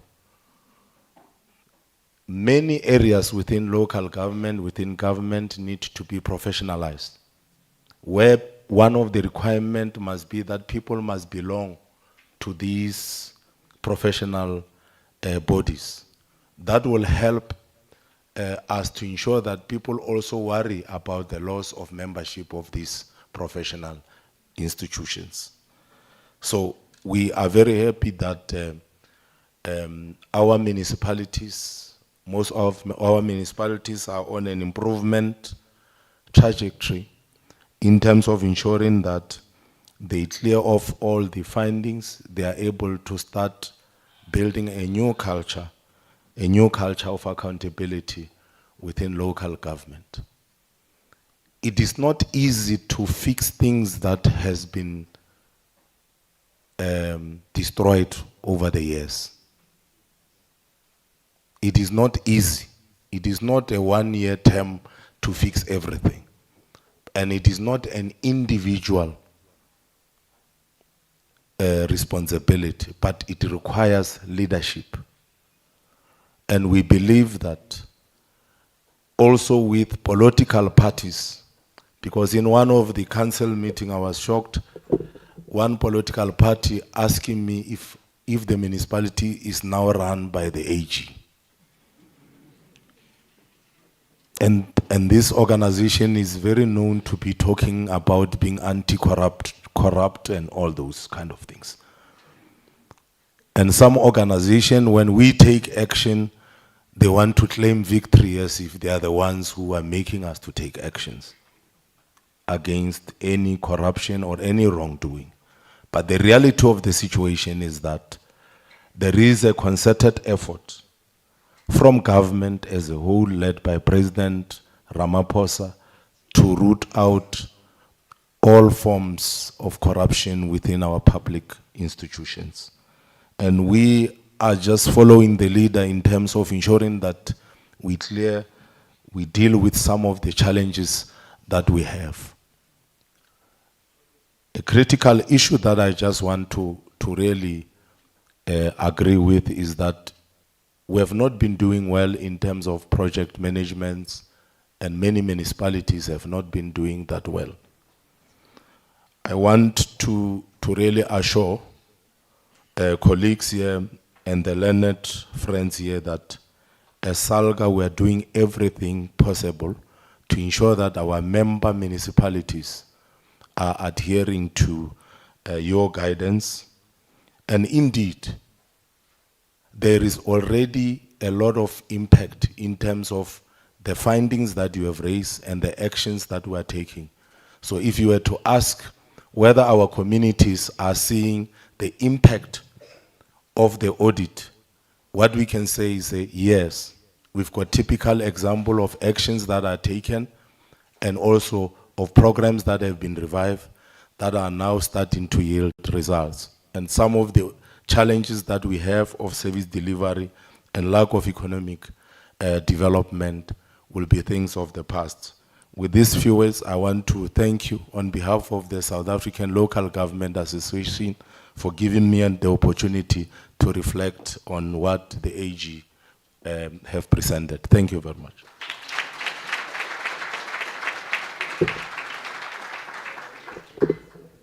It's a tough balancing act. You know, you say 5 minutes to a politician, they don't have a watch here, they carry a watch.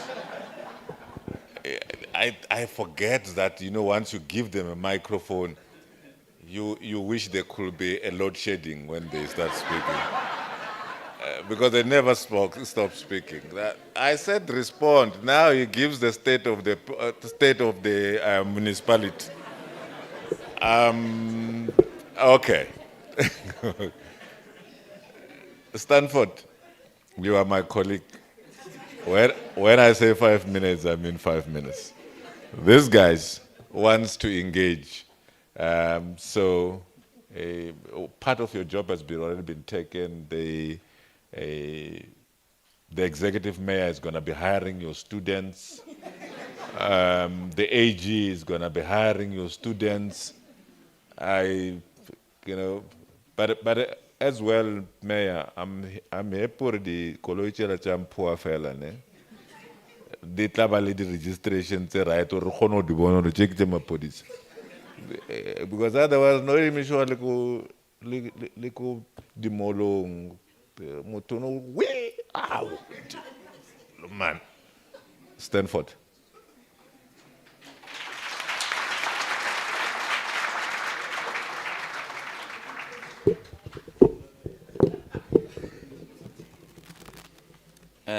The program director, Prof. Matebula, the leadership of the university, leadership of the province and the municipality.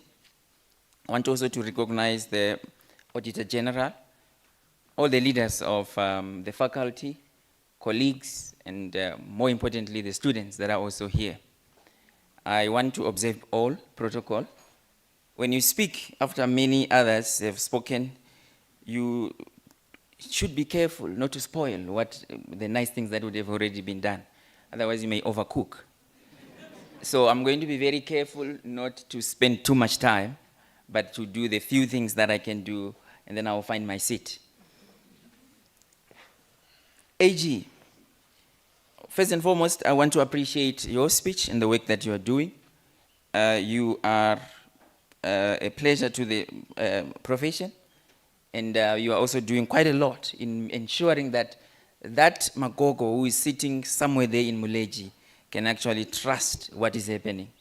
Without you, there could be so many things that may go wrong, but we appreciate the work that you are doing. You did speak on one time, and I'm going to speak to what you have spoken about in terms of governance, because without proper governance, we can't necessarily have all the good things that we want from the public funds. On the 19th of September 2022 in Durban, you did say that there is the need for strong governance, capable institutes and institutions, competent public officials that deliver on the hopes and aspirations of citizens. You said that was unanimous and undisputed. Indeed, that is the case. But if we look deeply into some of the things that we are currently dealing with, we're not necessarily able to conclude that we in actual fact are having strong governance at certain times. We cannot necessarily also say we are having strong institutions at certain times. Just yesterday, Treasury was speaking regarding the issue of unauthorized expenditure. Of course, that report comes from 2005 up until just now, and it put an amount of roughly 18.5 billion, which was unauthorized expenditure. That starts to speak to issues. Of course, one may also want to put together or maybe argue to say, yes, that number should also be looked in context, because about 15.1 billion of that was to do with the social grant, that 350 that came in because of COVID. But there are so many other areas where we are in actual fact having other issues where we cannot necessarily demonstrate that there is actually good governance. Now, moving forward, you also spoke, and there is an issue to do with the issue of the Sustainable Development Goals, especially goal number 16, which speaks about the improvement, improving people's lives, which is what you were speaking about in terms of what is the lived realities, and by reducing issues of violence, improvement of access to justice, and promoting effective, accountable, and inclusive institutions. First and foremost, let me also appreciate your office, because you're one of the offices that hire quite a lot of black Africans in terms of the profession.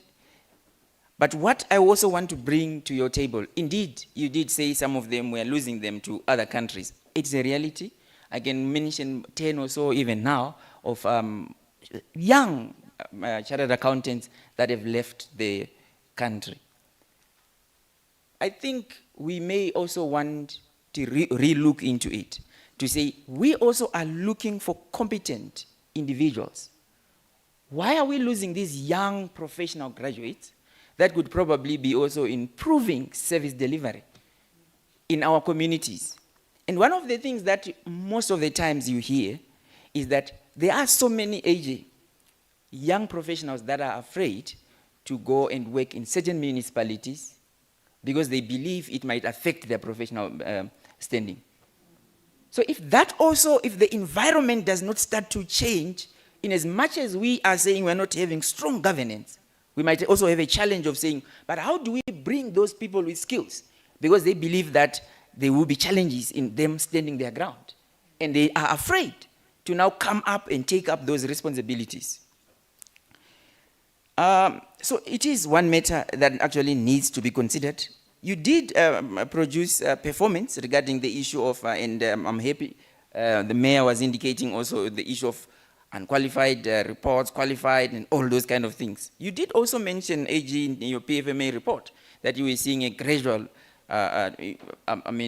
trajectory, an upward trajectory in audit outcomes at national and provincial government, which is actually something that we need to commend. But of course, we should also understand and appreciate that it's not yet enough for the people. There are so many things that we could still do. So we need also to say, but what can actually be done? I want to appreciate as well changes that are taking place in terms of what you were speaking about regarding the issue now of the amendment to the Public Audit Act, which is now enabling you to have, because at times if there is no consequence management, people will continue to do certain things that are not necessarily proper. So the enactment or the amendment to the Public Audit Act, which has now enabled you to actually implement certain remedial measures, make binding remedial recommendations, and if nothing is done, to even issue certificates of debt. We also appreciate that, and we have also seen, you have reported on that in your reports to say this is what has been done. First and foremost, I want to say, when I was looking at the numbers, trying to just understand, I will be honest, as accountants, we believe, like the statistician general, that numbers speak volumes. So one of the things that we also have realized in terms of you reported about 179 irregularities for the PFMA, and then you also said for actions taken, it managed to prevent losses of 636 million. It also managed to prevent financial losses from being, that are in the process of being recovered to the tune of 509 million, and then 14 million was actually recovered. But if we look at those material irregularities, 179 of them, they amounted to 12 billion. And if you add these amounts that for which action has already been taken, it will only come to something like 10%. We want to commend you, AG, but I believe there is more that still needs to be done in order to give more confidence even to the people. Because there is more that we can actually do in improving the livelihoods of the citizens, which is what you were also mentioning and speaking about. You did mention quite a lot of issues as well of why probably we see some of these material irregularities taking place. At times there is unfair, and the mayor also was speaking about it. At times there is unfair, uncompetitive, and uneconomical procurement processes. These are taking place on a daily basis for many reasons. And there is also even the payment of goods and services that are not probably being utilized. You did mention the issue of one hospital even here closer by, which was in your report, to say there were some high-tech equipment probably that were not fully being utilized. It's things that we also believe. Yes, of course, with increased oversight, some of those things could actually be dealt with. As I come to a close, I know my 5 minutes is coming. I don't want to you need to know when to get off the stage.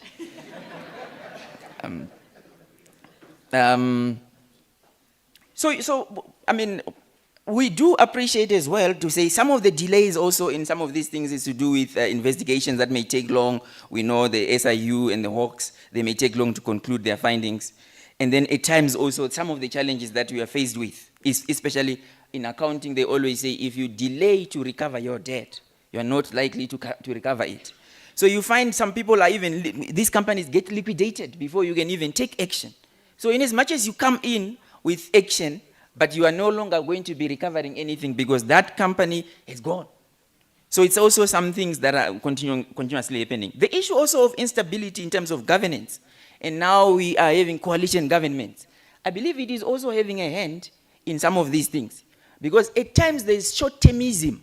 People, they just say, I'm not sure for how long I'm going to be here. So people are not planning long-term. But it's not also something that we can say it is to do with the auditor general or even the politicians. It's normal course. But I think that's why we need also to have more in terms of discourse to say, but what can be done to ensure that in as much as these are the cases, we still have got longevity in the way in which people think and do things. Okay, I'm going to be concluding, Chair. I know I'm going to be concluding. I must now cut this and see what is actually important. AG, do you believe that your institution is under threat from probably other formations and so forth? Recently, on the 30th of June 2023, there was a court case where there was your office was being challenged to produce the management reports for about 154 municipalities. You celebrated that as an issue of independence. Maybe you may just want to speak to that to say, do you believe there are certain people that are trying to capture the institution? But it may not be that. And then I've spoken about the issue of brain drain as I get to a close. Recently, last week, we had research days, 3 of them, 3 days. And one of the things that we actually realized was that there's quite a lot of conclusions, studies, and so forth that are being done, which could actually inform maybe some of the recommendations that could improve municipalities, that could also improve the recommendations that are made by the AG. How can these universities work together with your office, probably even to inform some of the things that we could be seeing that can improve accountability? I thank you.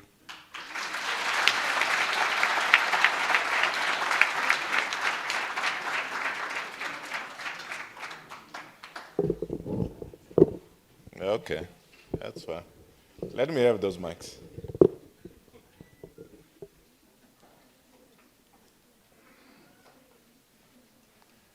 Are they on? No, we're starting here. Yeah, so just keep them. Just put them on.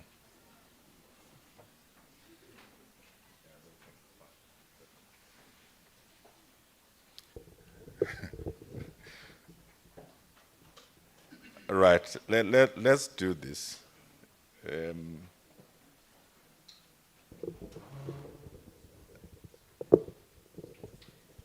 Because I can see a lot of people with many questions. But AG, your mic is on, so you'll answer from where you are. So the country's economy has not been doing very well for a while. And this resulted in National Treasury issuing some austerity measures. What does this effectively mean for your office? But there's a subtext in this question that I'm asking. And that subtext is a lot of work that you commended yourself about doing suggests that your office and your staff are doing well. But there's a room I want you to address. That you decided you're not going to pay your people bonuses and increases. What is that all about? Okay. There are a couple of things that every institution has to consider around its own efficiency, its own performance, its own sustainability. Let me take a step back. The HSA doesn't get an appropriation from government. or from the National Fiscus. What we do is we audit, we negotiate audit fees with our auditees, and then we bill them for the audit work, and then we collect those fees. Most of them pay us on time, like Pulukwani, you know. But far too many of them don't pay us on time, if at all. Partly it's because, especially in the municipal space, but there are a number of other institutions in other spheres who don't pay for 3 reasons. The first one is they themselves are under financial pressure. They're, you know, so municipalities have financial pressures, as do even the SA Expresses, for example, which went into provisional liquidation. So they would have done that owing us money for our fees. Denel takes a long time to pay us. So there are those who've got genuine financial pressure. The second reason they don't pay is there tends to be a very unhealthy culture of tolerating non-payment for the things we should pay for. And then the money goes to other things. Far too many municipalities will go and pay consultants to do some very strange work and not pay audit fees. And that's why over time you'll get them even not paying PAYE over to SARS, or VAT over to SARS, or monies pay, to ESCOM or to their water boards, and you gotta ask, where's the money going? And that's a management problem and a culture of not doing the things that are appropriate and important to be done by those that run that institution. The third one, around why they don't pay us, is that audit by itself is a grudge purchase. Ne? And then many of them, far too many of them, take it for granted that someone else will pay the affairs of the AG, not me. I'm going to prioritize other things. Again, that's a behavior and discipline problem. When an economy is not doing well, the fiscus gets under pressure, as the National Treasury would have been articulating more and more strongly and boldly over the last few weeks and months. So it means many more of our auditees are not paying, and if they're paying, they pay slowly, which puts pressure on the audit office. Some of that pressure we should not have to bear, because mismanagement should not be tolerated, right? But we've had to bear much of it. So it's put pressure on our finances. And of course, at the time that one makes a decision around paying a bonus, you've got to be saying, this is a discretionary bonus, right? And it's dependent on whether or not the entirety of the performance in the institution is one that says, pay a bonus of significance. 2, can I afford it right now as an institution? 3, is it reasonable and responsible to do it in the environment I'm going to be in over the next 12 months? The accountants will say the foreseeable future. So a responsible leader of an institution asks themselves those 3 questions. And if they arrive on the balance at a conclusion that says it would not be responsible to pay a discretionary bonus when I've got other non-discretionary expenses coming my way and the environment is becoming more and more difficult, it would be irresponsible of them to do so. So we arrived at a decision that says performance on the whole is pretty good. There are a few areas that still need attention. So on a collective basis, there are things that the institution still needs to do and respond to. We've got a new strategy, an ambitious strategy, and it's pushing our people. Fortunately, it's exciting them, but it's pushing them. And many of them are doing extremely well, but there are others that are not doing as well as they should.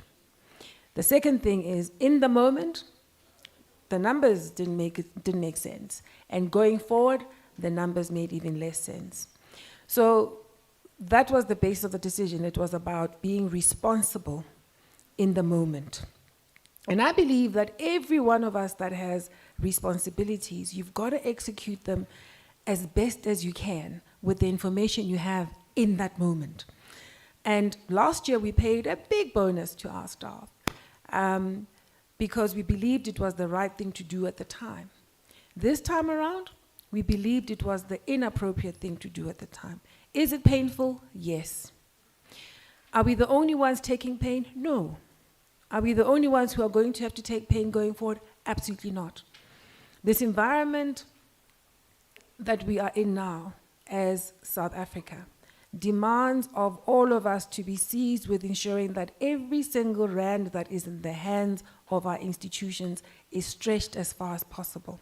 The space for luxury, the space for leakage, the space for non-performance and non-delivery, the space for projects that go for years without delivery and yet money is gone and nothing happens, the space for money going to strange consultants and there's no delivery, that space is gone. So Prof, I've answered your question about what's happening at AGSA. The institution is generally doing quite well. I don't think anybody should be nervous about that. It was about being careful in the moment and understanding all of the imperatives that we've got to balance all the time. That's what responsible leadership is about, and being responsive to the factors of that moment. Going forward, I think we're all going to have to take pain. Okay, that's fine. Kasalampe,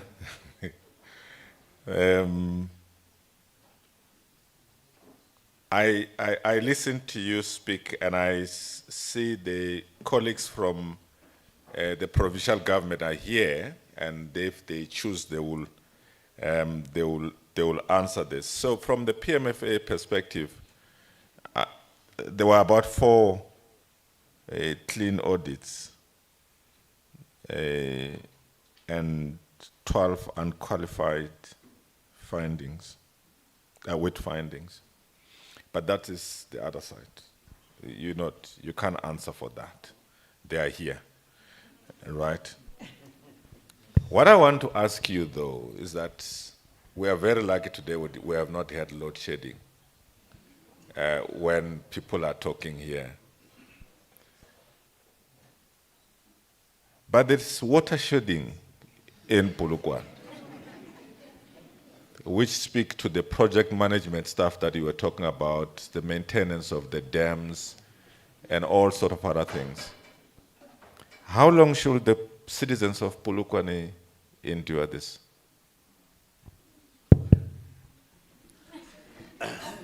Yeah, firstly, let me explain. There's a relationship between load shedding and water shedding. The pumps that you have that push water to your residential areas need electricity. The plant at Olifantspoort and Ebenezer need electricity at all times.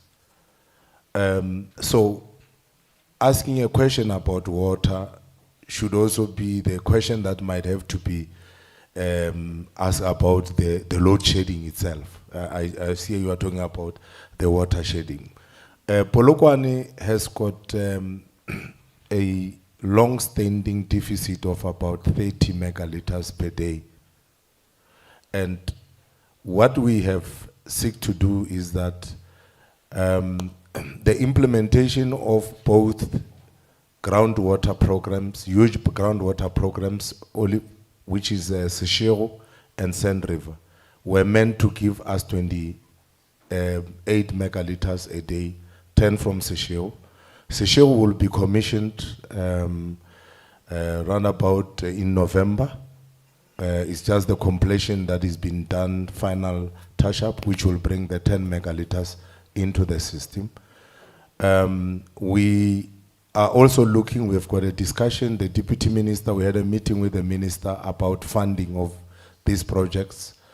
Some of the projects, including Seshego, we had to do the emergency budget adjustment just to get money from somewhere in order to get 48 million to complete. So what we are doing, our discussion with the department is at an advanced stage. Next week we will be having the Deputy Minister Matlobo as part of the program towards ensuring that we secure additional funding to complete Sand River. The national government has approved funding of just over 400 million of the 1.5 million that is required for the phase 1 of the upgrade of the sources of Olifantspoort together with the Ebenezer Dam, which will bring quite a substantial megaliters into the city after that upgrade, just by the quick wins, which include the completion of the refurbishment of the main pipeline. It's called Specon pipeline into the city, which is left with only 7 kilometers. It will avoid the situation of continuous power bursts, and also bring new pumps into our pump station 1 up until 3. So that will also be part of the immediate task that will be done. There will be an improvement. If colleagues will remember that the recent challenges of water, like recently where there was quite a very serious deficit, it was actually caused by the line that is being erected to replace the existing line at Ebenezer, and the vandalism that was caused when individuals just broke down into one of our pump at Mamaolo village. It was vandalism. So what we must be saying as well is that as society, we need to take responsibility where people just break down their own things deliberately. And some of these people were aware that because we've got term contractors who can only work when there is a crisis. Some of them probably they are involved, we will investigate, but some of the challenges of vandalism, we spend more money replacing cables than actually the issue of bringing the new water sources into the system. So we believe that by the end of this year, because of the 10 megaliters, there will be an improvement. We'll continue to improve, and I think the following year, when Sand River come on board with 18 megaliters, there will be stability. The long-term stability is the additional sources at Ebenezer and Olifants. A very long-term for sustainability of Polokwane, because Polokwane is growing, is that we've got also an approved project by National, which is a partnership between the mining companies and our national government, of having a pipeline bringing water to communities in Sekhukhune from Dihuop as well as to Polokwane. So we are confident that the issues. Okay, so the residents of the Polokwane municipality can be rest assured that this is not a deliberate action because they are tenders of water tanks to deliver water. AG, the auditing profession has been found wanting in the Zondo Commission. Auditors were found with their hands into the cookie jar, and you spoke here about auditors being people that must really create some semblance of confidence to the auditees. How do we strengthen the audit profession that the kind of things that the Zondo Commission and the other multiple commissions have raised do not recur? No. Short answer, though. Okay, short. Short answer. 3 things, I'll say them very briefly. The first one is that where there are problems within the profession, people must be sanctioned, and sanctioned in a way that resonates with the audiences, with society. And you've seen that SAICA in particular has gone some way to changing its disciplinary code so they can be efficient in dealing with these problems, but also holding people accountable, striking them off the membership list, but also fining them. And I think you're seeing that more and more. And I think we just need more of that. So that's the first thing. When there's a problem, deal with it, because the bad apples contaminate the rest. The second one, I believe that we need to be much stronger at the job of driving awareness and conscientizing all of our members around the code of ethics. We have a code of ethics that applies to all of us. Doesn't matter where you operate. For as long as you're a member of a professional accountancy body, you belong to the code of to IFAC, and you subscribe to the code of ethics. We have to remind people about their responsibilities in that regard, and that's about making sure everybody across the years and the years of experience knows. Third thing. As the AGSA, we've also accepted that. We've all got to get better at our work. At the AGSA, we are very good at auditing performance information and compliance as well as financial information. Our private sector colleagues are very strong at auditing financial information, not so much the compliance. So when they audit in the public sector, we find that we have an opportunity to keep deepening our collaboration with them so that at the end of the day, we don't all get to point figures and say, well, that audit was badly done by so-and-so, but rather as a profession, we're all getting better. So we all have to get better. Thanks. Okay. You recently were given, and Stanford spoke about this, more powers. And some people thought, well, this is such a good thing to be done for the office of the AG, to be able to hold people accountable. The flip side of it is that people tend to think that your auditees tend to think that the office of the AG has become a law unto itself. They don't seem to be too happy that municipalities and entities, government departments must get clean audit. They accuse you of kind of really not keen in making sure that you are auditing properly. What's your response to that? Is this a fair criticism, or indeed these new powers that you got has really made you act like a bull in a china shop? You know, the audit process by its very nature is uncomfortable. Nobody likes to be open to scrutiny. That's the first thing. The second thing is that these new powers make it such that the work we do now matters in a way that perhaps it didn't before. For a long time, we would audit, issue a report, people get upset for 3-4 days, and then they file it in their file 13, put it in their cupboard, and forget about it until next year. These new powers give us the responsibility and the right to go and follow up on what's happened with the matters we've raised. So we are constantly talking to accounting officers and reminding them of the actions that they are supposed to take, because they are the ones who are responsible for managing that public institution. We never take over their job. So we've become, let's call it perhaps an irritation, because we're ever present in a way that we weren't before. Our job is to follow up in a way that complements and augments what they're supposed to be doing anyway. By the time the AG then has to refer a matter for investigation, it's because the accounting officer has failed. Before these new powers came, that failure would go undetected and therefore unreported. But now we're following up and we're highlighting that, accounting officer, you are failing to follow up on this matter. And then they'll say, I'll do it in 6 months. In 6 months, we're back. We don't wait for next year. We come back and say, where are you? And if we are unsatisfied with the responses that they give, in that they may not be adequate or appropriate for the matter at hand, we then will take the next step. So our attitude hasn't changed. We're not a law unto ourselves. We're accountable as well. The nature of the work itself hasn't changed. What has changed is the constant follow-up. And so that's changed the dynamic in terms of how we are engaging with our auditees.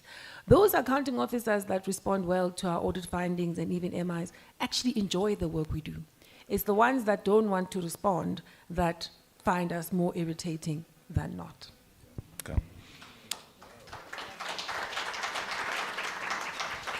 Stanford, how do we strengthen the training and make public sector audit much more attractive to top-tier talent? I suppose you're supposed to be the one producing the top-tier talent. Yeah, just go ahead and speak.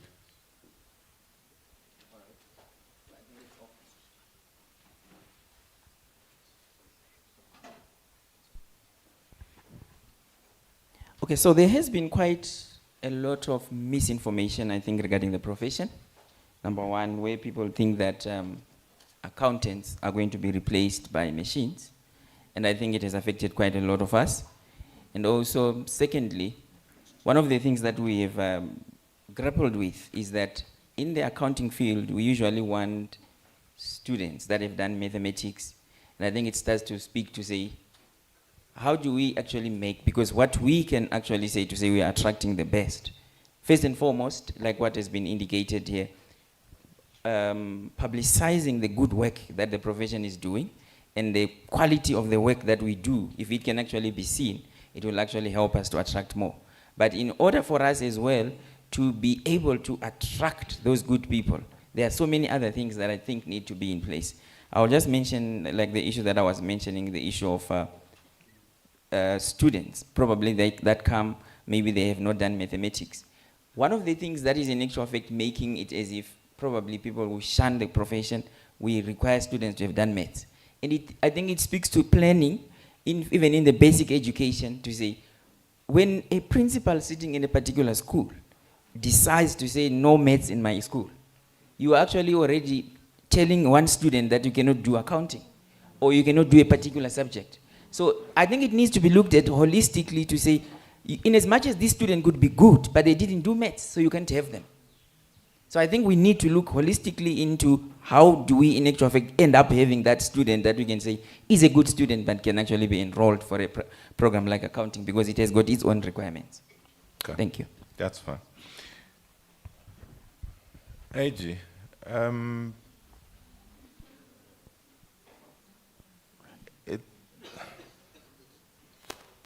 I know you are independent, but is government listening to you? Or it's okay, you know, issue as many unqualified, qualified, and all that would just report, and then next year would do the same things and same things again. Is government listening to you? I mean, aren't you just becoming one of those that we're just ticking the box as we go? More and more they're listening, especially in the context where we are. We're finding that a combination of three things is improving the ability to hear us. One is that the financial pressure under which we're all operating invites us all to be seized with figuring out how we get the best bang for the taxpayer buck. The ability to drive performance, to limit leakage, is going to be one of the things that stands us in good stead in driving delivery. And so we're seeing that more and more leaders in the public space are listening to us and taking our recommendations on board because they feel the pressure. The second one is that these new powers, because we've got this follow-up mechanism and we report on it on a regular basis, is driving better responsiveness. So I gave you examples of what happens in some of the hospitals. We've seen people canceling projects because they can see that they're losing money because we've raised it. We're seeing people getting money back where they know they're losing money because because of a response to our audit findings. So the powers are helping. But perhaps the third thing that I would add, I think we are also getting better, Prof, at delivering our messages and influencing the behaviors and choices of those that run institutions. Is it perfect? No, there's still much more to be done by us and by them. But I think the moment that we're in, one where we have to be seized with figuring out how we use the resources we do have available to serve the ever-growing and competing needs of citizens, is an invitation for all of us to keep working collaboratively. So it's getting better. Okay. I want you to think about this question when I'm looking for hands in the audience. Just two questions I want you to think about, and you do answer them at the end. One is, how many students that can come and do a master's in public administration with TGSL that I can find in your Polokwane office? Just the first one. The second one is, you can be quite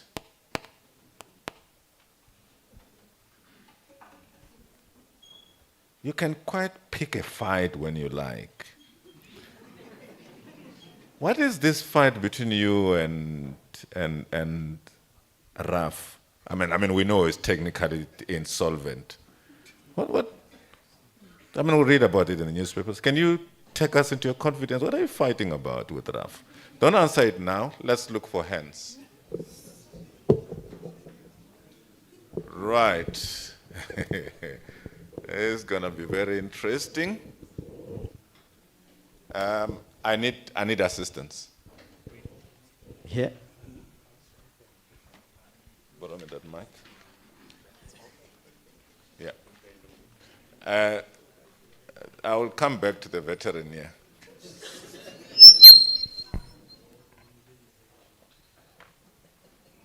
Let me start with the students. Just give the mic there. Yeah, there.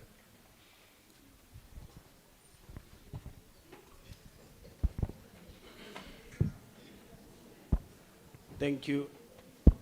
Thank you. I don't know if I'm audible. Yeah, you are.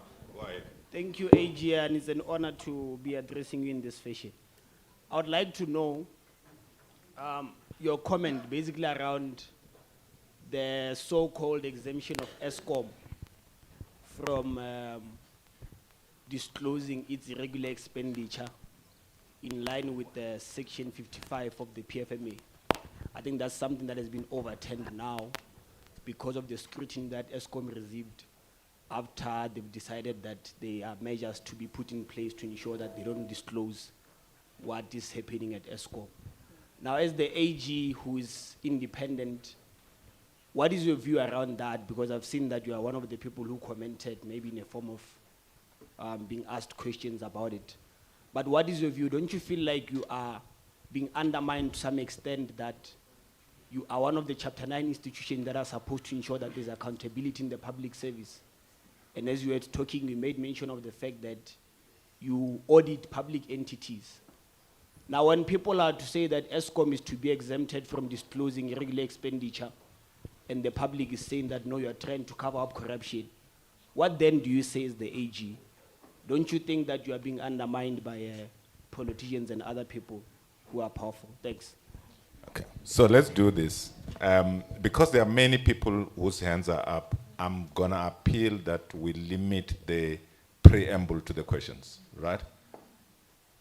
Direct question, pointed question, and one question, please. There are too many people here.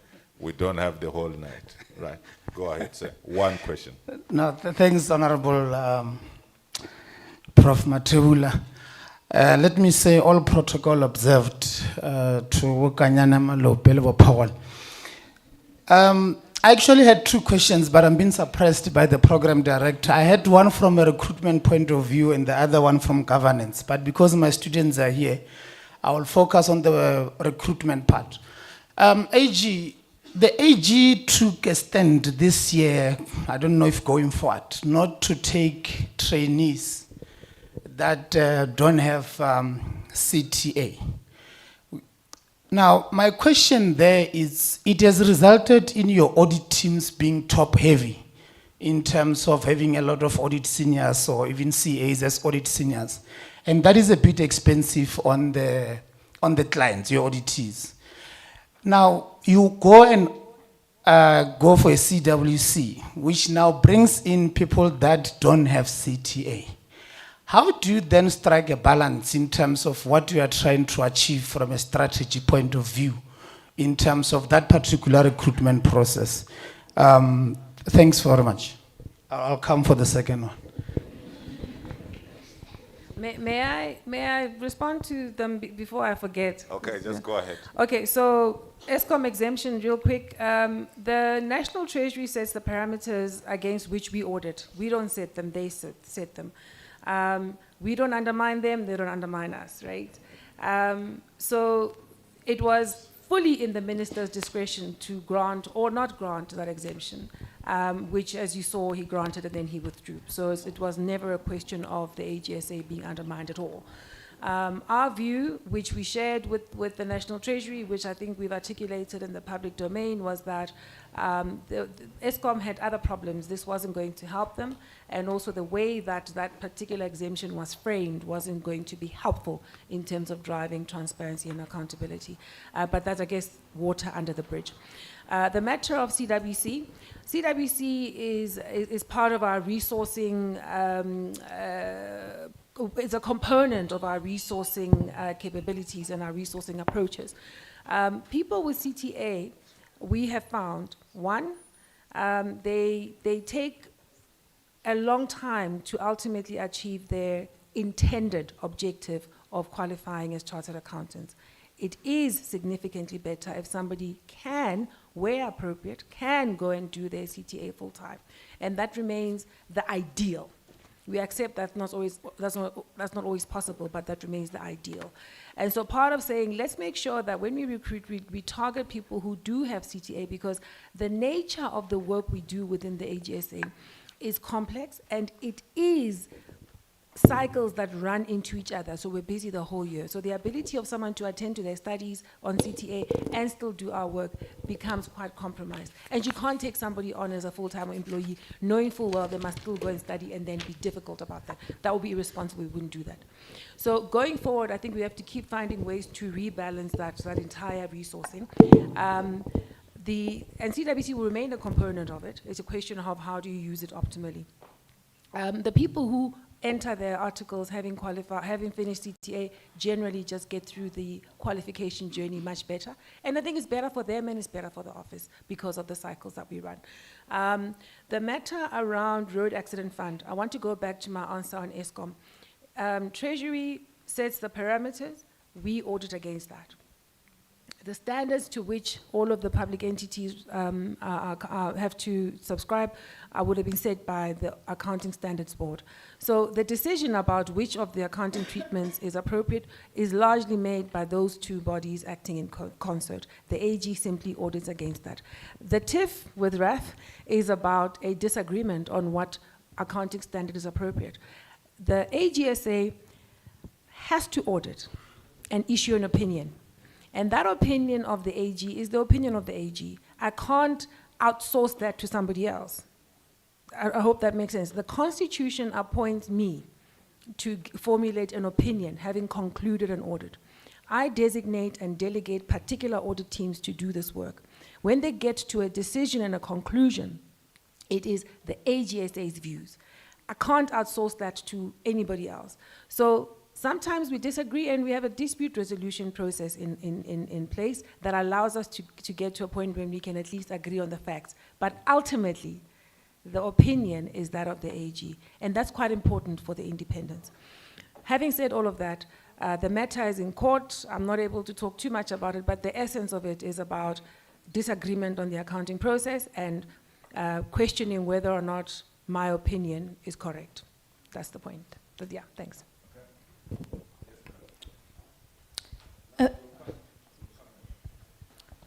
Thank you. AG, my question to you is that what is your view on the consequence management process followed by the public sector? Do you think that it is effective or needs to be amended, looking into the fact that there's continuous irregularities into place or still continuing in the public sector? Thank you. Thank you. I'm not convinced that there's a shortage. Okay, sorry. I'll just quickly deal with it. I'm not convinced there's a shortage of guidance on how consequence management should run. It's really about the attitude, the discipline of those that actually run public institutions. Is it adequate? No. That's what we're seeing through these new powers that we were given. But can it be resolved? Absolutely. We have to change the culture.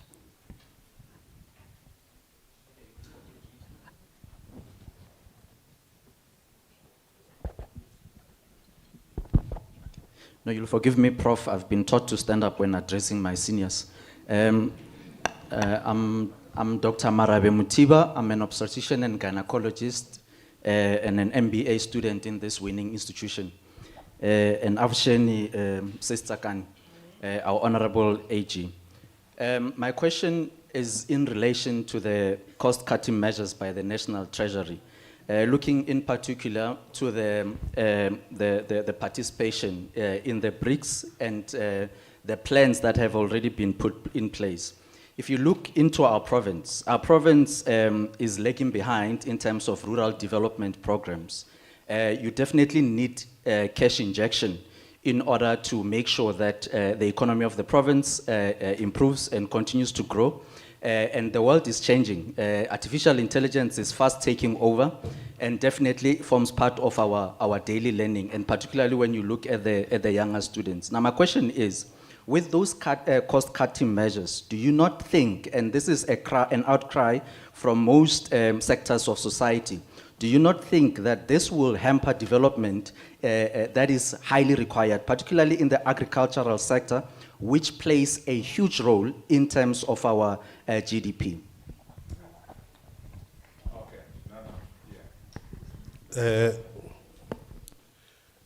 Absheni Manati.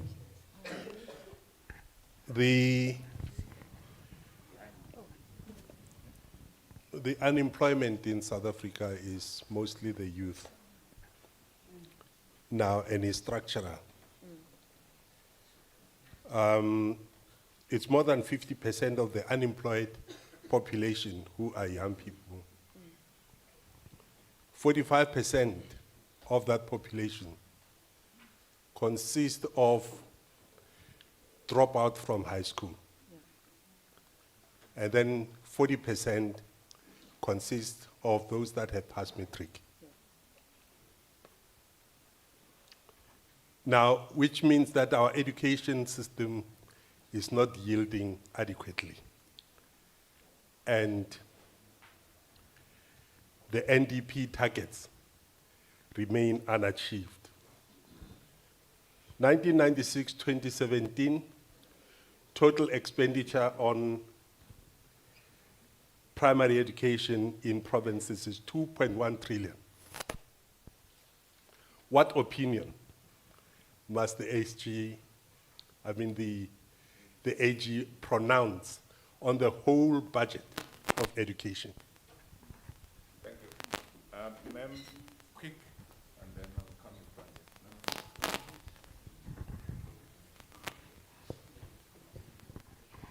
in front. My voice might fail me. My name is Missy, and this is my question.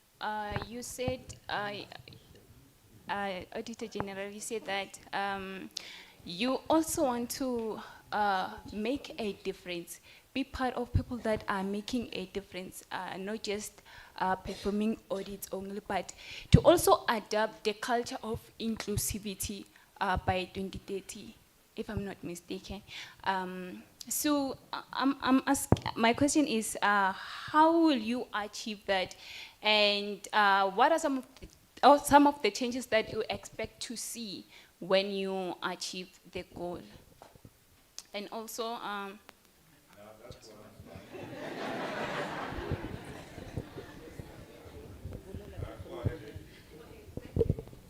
maybe let me start with the one on education. Significant spend on education, we all know that if we compare to other countries. The question is the quality of the outcomes. Given where we are, we can't deny people access to education. That's crucial. What we've got to do is figure out how we get to a point where we get good outcomes out of the education system so that it matches the needs of employers going into the future, the needs of business going into the future. So individuals who come out of our education system, whether it's basic into the post-school education and training system, actually are geared up to participate meaningfully in the economy and actually build honest livelihoods for themselves. So that's the part that I think, from what we see, still needs significant attention, quality and coordination. In terms of the austerity measures and the pressure on the fiscus, the AGSA doesn't formulate policy, right? So the decisions of the executive around how to drive the implementation of their plans, the decision of the legislature around where to appropriate funds, those remain theirs. All we can do is articulate the impact of the things that are happening.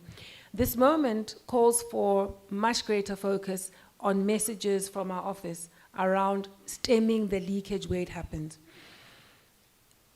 Even when you do have funds availed to different parts, to different sectors and different parts of government, local government, provincial government, and even national government, even when you do have that funding availed for infrastructure maintenance, for infrastructure investment, the quality of spend is problematic.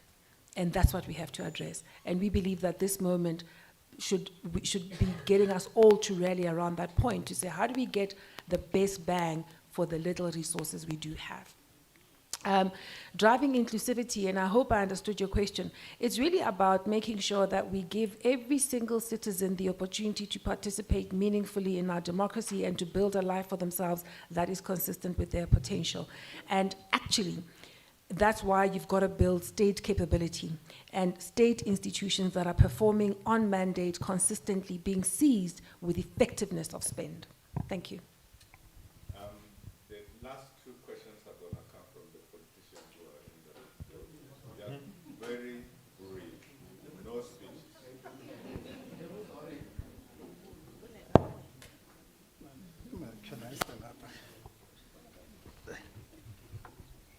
No. Thanks very much, Prof, for affording me the opportunity, and just wanted to express my profound sense of gratitude for inviting us here. But thanks very much, the VC, one of the accomplished scholar, erudite, intellectual, consummate, academic, the AG, one of the exceptionally outstanding, dynamic and versatile, a phenomenal woman of substance and fortitude.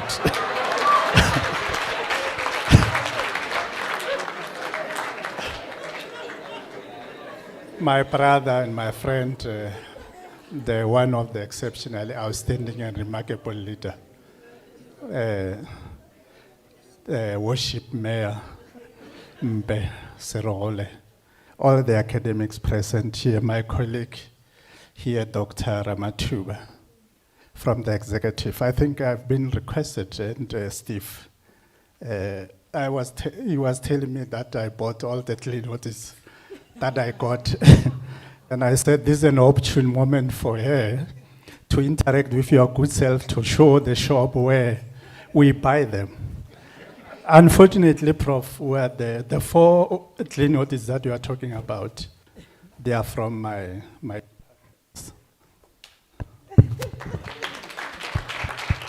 yeah. That's the department and the entities that we have, the 3 of them. And that's the only one so far. This one, others are still going to court to contest.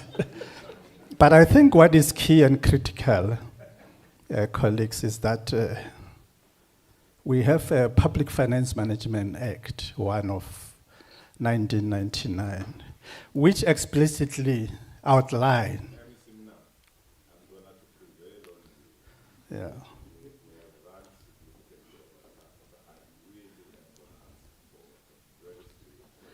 Yeah, that's brief. Yeah. Which I think outlines the section 38 outlines the fiduciary responsibility by the accounting officers in terms of the public entities, the accounting authorities, which are the board of directors.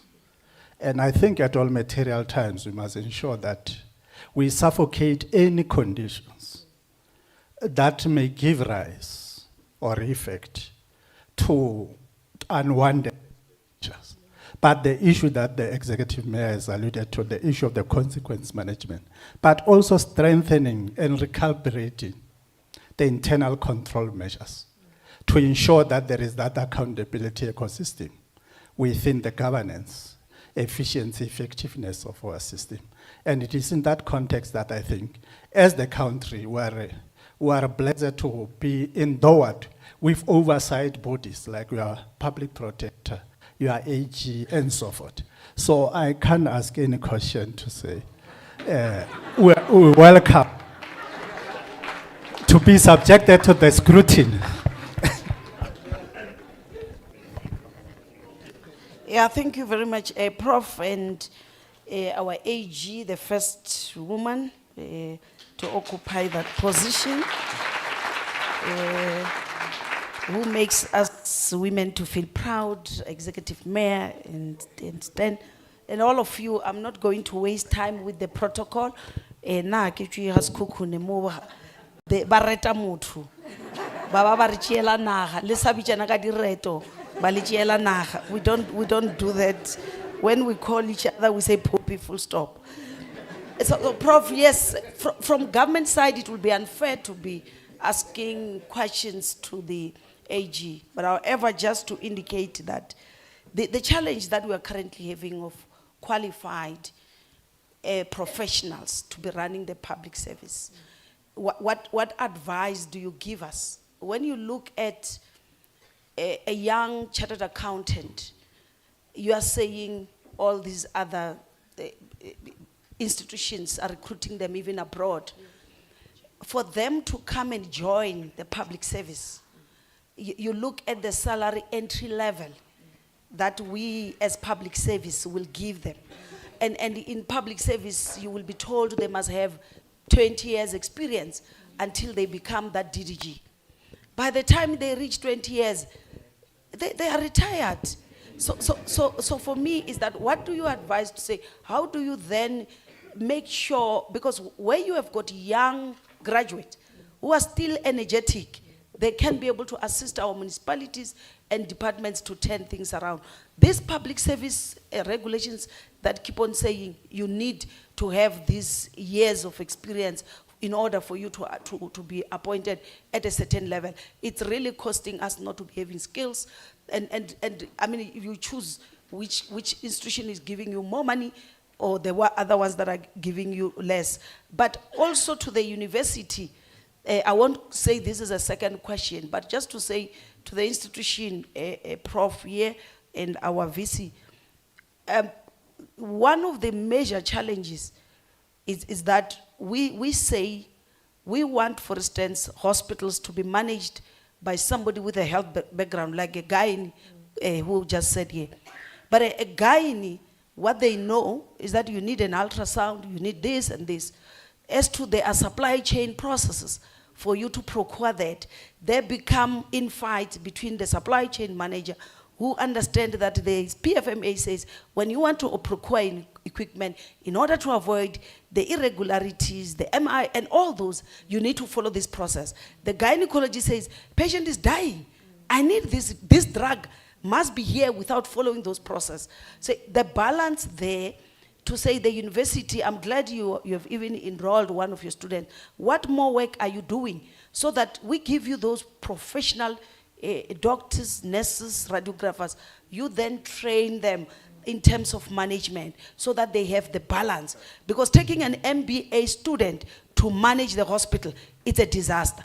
Taking a doctor with no management has also proven to be a disaster. How do we then work together in order to get good quality managers? Then we will respond to the questions that you have been asking. Thank you.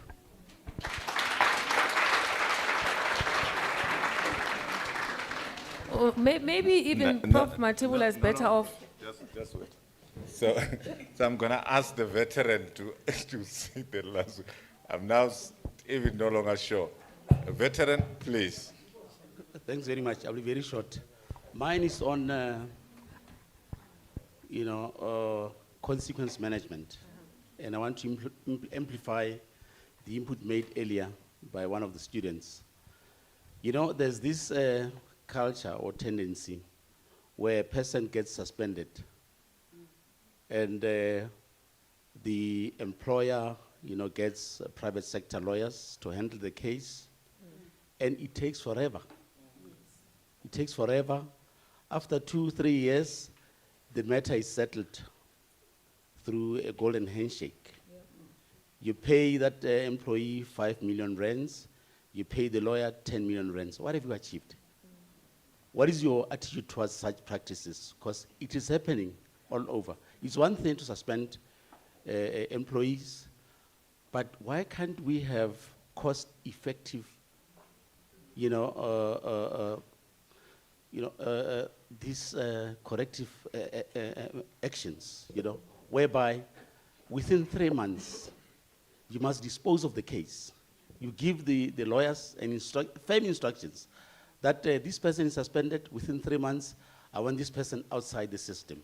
We'll rather fight the case at the CCMA, but not to have a person, being paid for 5 years. You end up paying 5 million rands, and you pay lawyers 15, 20 million rands. Okay. AG does it with questions. Okay, there's no point in wasting money. I think the era we're in demands that we deal with those things decisively, right? Make sure we stem the leakage. I'm no HR expert, but fortunately you do have the DPSA, you do have the PSC who are well equipped to give guidance, to provide the practice notes, to provide the legislative changes that are required.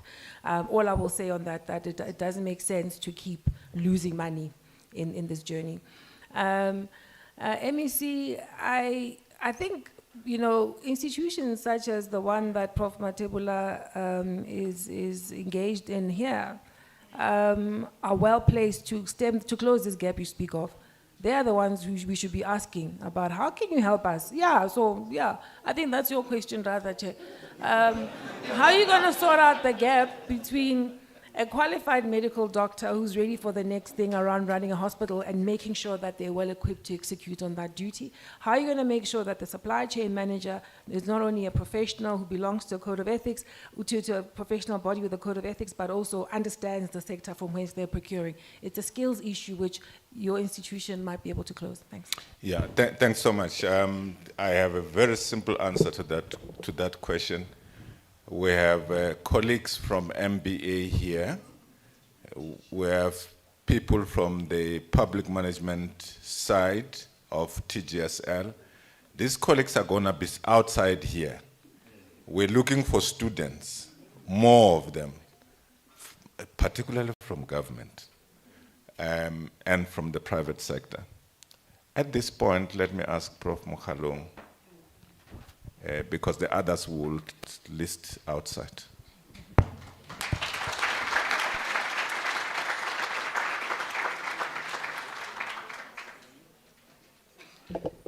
Good afternoon, everybody. I don't think I'm going to be long, especially because I'm told Kaiser Chiefs has arrived. So.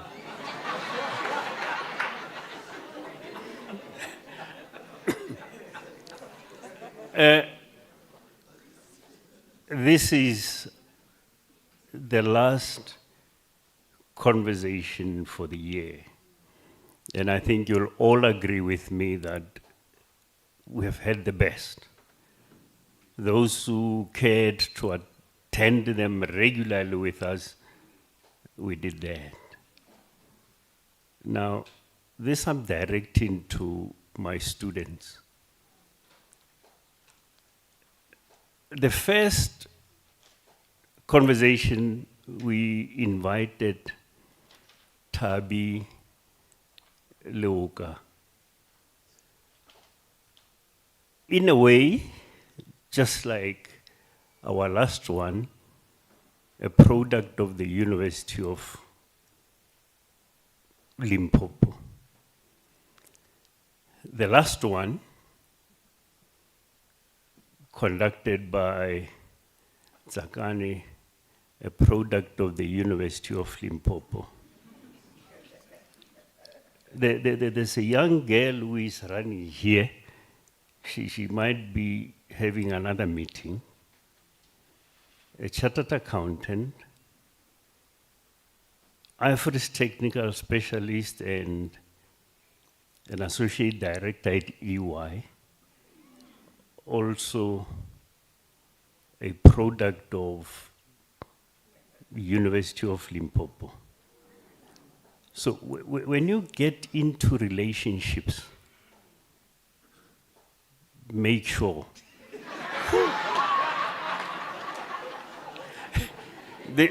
this one who is running in and out of meetings, she's using my mother's name and sharing my surname. Yes, you know what that means. Prof. Matebula and colleagues, I think we did well.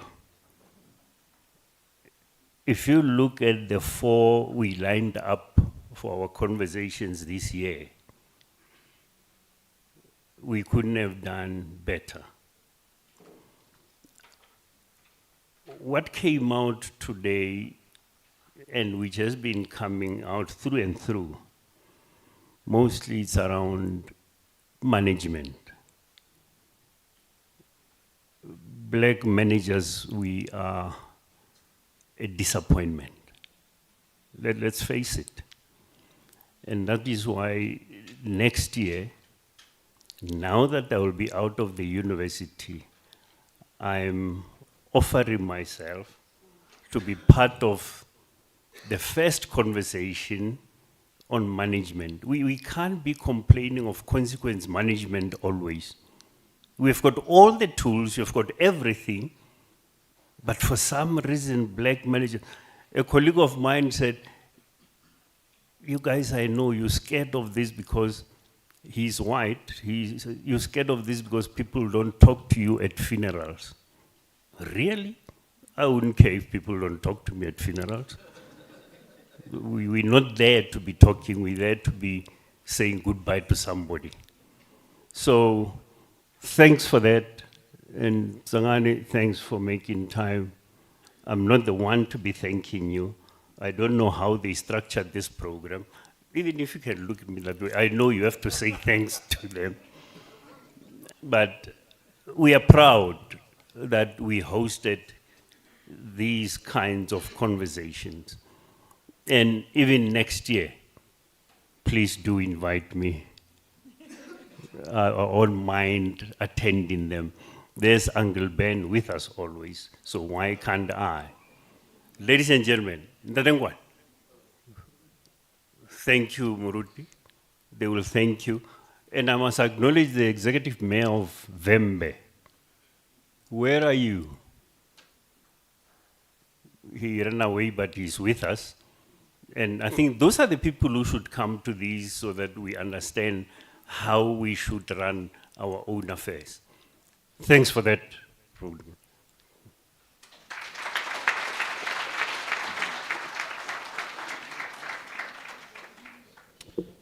As we close, I want to share an anecdote. An anecdote that talks to what the conversation has been about throughout the year. This series of conversations has created a lot of conversations in the University of Limpopo. And that's precisely the reason. That's precisely what we mean by a conversation. It created a lot of questioning, created a lot of support. One of the team members yesterday sent me a message and said, Prof, this is the last conversation for this year. I deserve, after it, I'm going out on maternity leave. So I responded and say, wow, the conversations must have been very great. Congratulations in advance. Then she said to me, I think you're not getting the message. The difficulties we have had with these conversations are equivalent to me having to take a maternity leave of 4 months paid and 2 months unpaid. That's how much we have had to work over this past year to ensure that these conversations happen. I'm glad, Prof. Mokhalung, that you have shown an unwavering commitment. I think you have attended all of them. Not a single one have you missed, from Tabi to Rusenga to Lisija to Tsakani today. Your executives have as well been here. The support that we have gotten as TGSL has been very amazing. The responsibility now lies on us to convert the goodwill that has been shown throughout the country. In the first conversation we had, no one in terms of universities or institutions logging in for the live streaming. The next conversations we had about 4 universities in it. The next one we had 6 universities logging in. This one, I'm told we had about 12 local universities and 1 international university.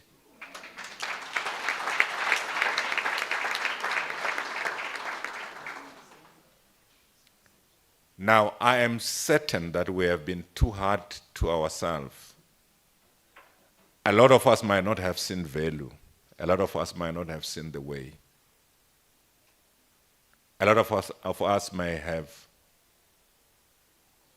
questioned why, if at all, we should have these conversations. I'm sure today, and as we move into the new year, we have a reason to do better than we have done, Prof. Mokhalong. We have a reason to conclude that part of the two that must be graced by international heavyweights. If that means a president of a country, so be it. If that means it's a person from the United Nations, so be it.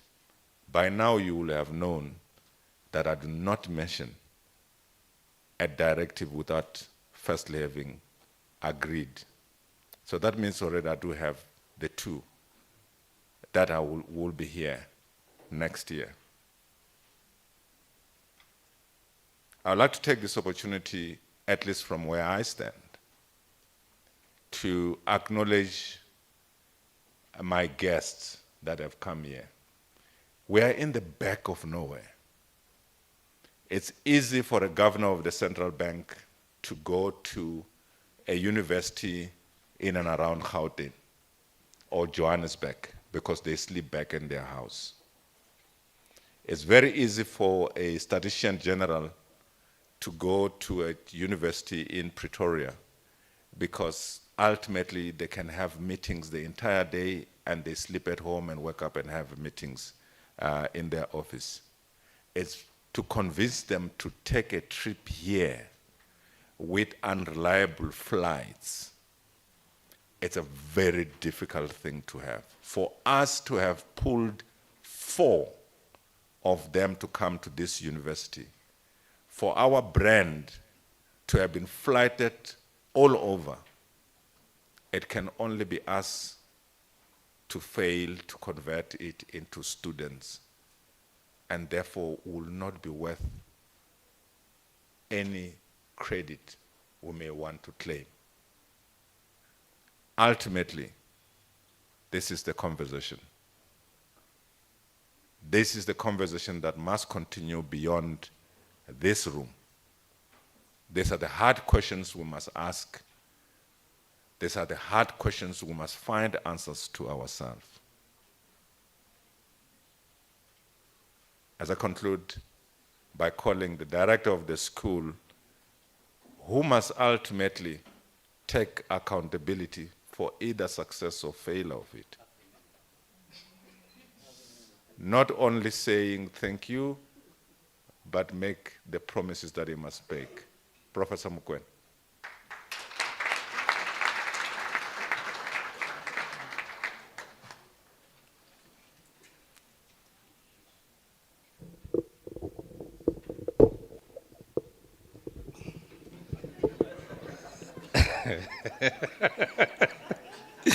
Well, good afternoon, everybody.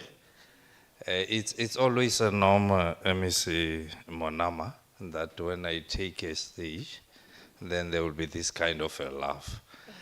And today it's surprisingly enough because even the VC is laughing. So I was wondering, but he gave me half a minute. Mine is very, very simple. It's basically to render the item on vote of thanks. I wish to extend my words of appreciation and say thank you to all for making this day a wonderful day. The conversation was at a higher level to an extent that I was even wondering, VC, really? The year went too fast. It's the last one. So we'll see how we could actually take it further. But I will be just doing injustice if I just clap everybody just like that. There are particular individuals that I think they deserve to be identified and thanked very specially so. The first one is our Vice Chancellor and Principal, Professor Moghalong. Prof. Lengane has already mentioned the fact that he never missed one of this conversation. And I know, Prof, your schedule is not just very open, but you always make time available to come and engage. Your attendance teaches us at EduPac something to say, in as much as you may be so busy, but make time available. So we are learning a lot from you. We definitely wish you could stay with us a little bit longer. I will also then want to thank the two members of Executive Council, Mr. Rogers Monama, as well as Dr. Pupi Ramatuba. When I saw you entering, Dr. Ramatuba, I felt very comfortable because I was feeling a little bit hot. Then I thought, even if I can collapse, then I'm in a safe hand now in the room. But on a very serious note, on behalf of the university, we thank you for your attendance, and we were alerted that you were in another engagement, but you managed to pull out, and safely so you arrived. Thank you so much. My word of thanks goes to the executive mayors. I'm not sure if the executive mayor of Bembe has come back to the room. Not yet back, but really we also thank her for attending.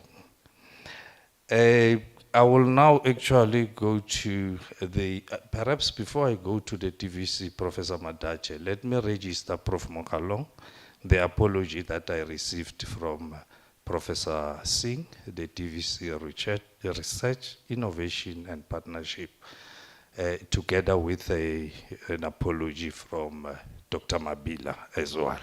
So because of other university engagements, they could not make it. But they were there, or they were here in spirit since they sent the apology. Professor Madache, as always, thank you so much for the words of welcome. You always motivate us, encourage us, even if we can feel a little bit being down, you lift the spirit.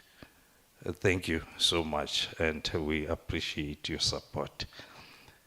I always just forget my executive dean, and at some point I get worried that I will receive an email, because I always thank all executive management members who normally attend. I could not actually identify all of them now, but they were acknowledged at the beginning. But I should thank Professor Sibanda, whom I sometimes bother him in terms of topping up the finances, Professor Moghalong, because it becomes a little bit harder. But thank you so much for the support. I will come to you later because you pose a challenge to me. I wish to now thank our own #1 in the city,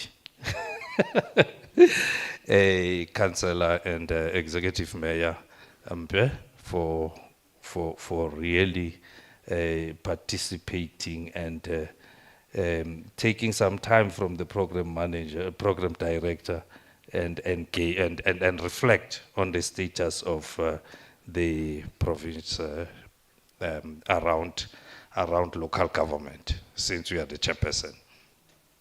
Tatestan, I'm told you're famous here. I'm not quite sure whether in the school you will also receive this kind of famous when you take decisions around appeals. But be that as it may, thank you very much for the kind of engagement that you posed to the AG. It was really lovely. Now I should come to AG. AG, you know, I'm not a quant person. I'm a qualitative or narrative person. And when I looked and you started talking, I got worried that I'm going to get lost now. But you made it so simple for all of us to follow the kind of work that you are doing. And what impressed me is the number of the indicators and variables that you consider. You don't just look at the stats alone. All the performance aspect, the compliance aspect, the finance, where there are numbers, and I'm not there. But you also, made me at ease when you brought these bigger concepts that in public management, they always refer to them: accountability, transparency, service delivery, and so on and so on. But thank you very much for making time to basically come and share with us your experiences in as far as you navigate that particular space. I think she deserves a round of applause.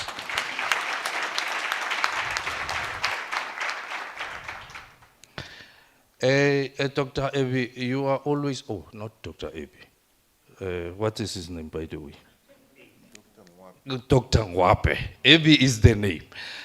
My brother from the other mother, thank you so much. I could count, I think you attended 3 of these conversations. And I was checking on you since you are a quality person. So that, at the end of the day, you could actually account on what we are doing. But be that as it may, with all the members of the executives that are here, I think even Mr. Mloto was identified. Thank you for making time to engage and actually be part of this conversation. Vivi, I always call you Vivi. Thank you with your team as well. You are actually leading a very, very competent team. There was no stage in one of these conversations that we will not be covered widely through social media and otherwise. It was sometimes just ISCOM that will get jealous that the University of Limpopo is flying high. Again, I should thank the EduPark management and EduPark staff for always making this place very hygienic, very healthy, and so forth. And we definitely enjoy to have this kind of conversations in EduPark. And lastly, it's the academics of the university at large, the students. I know we paid more emphasis on accounting students and TGSL, but program director, even students from SEM, what you call School of Economics and Management, they are here. You deserve a round of applause.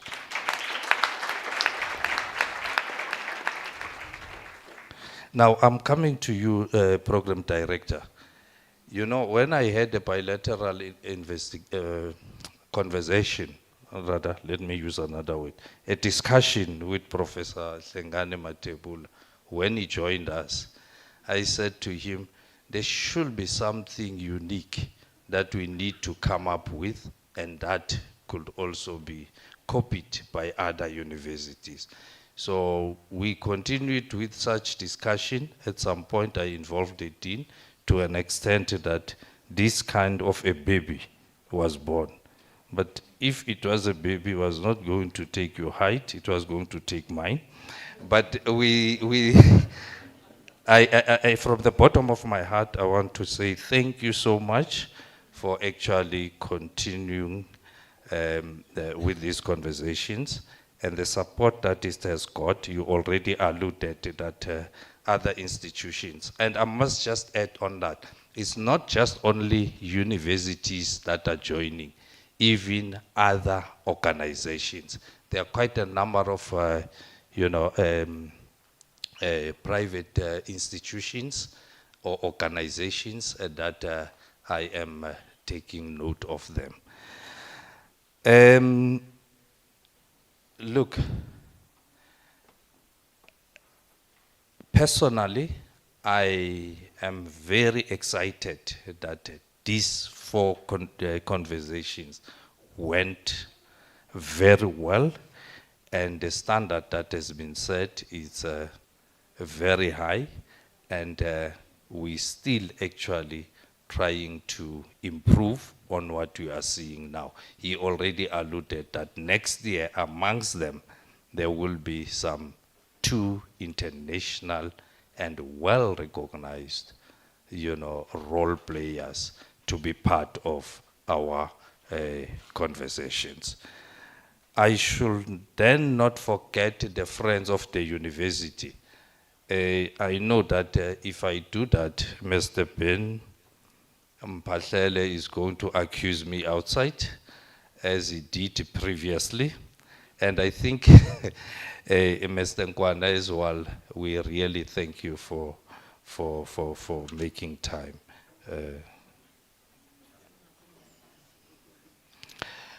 Right. Don't be surprised, he's always doing these things to me, and I'm learning from that as well. Yeah, I think so. I think I did. With those few words, I should not actually stand between your traveling and myself. Keep well, stay blessed, and make sure that you remember the University of Limpopo. But as you go outside, the staff of TGSL will be around there, and there are also pamphlets that you may take for your loved ones, for the children, for uncle, and so forth. And go and be our brand. What is the word? Ambassadors out there. Thank you.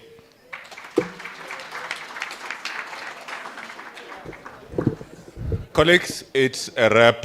Thanks so much for attending. We will see you next year.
Nimala.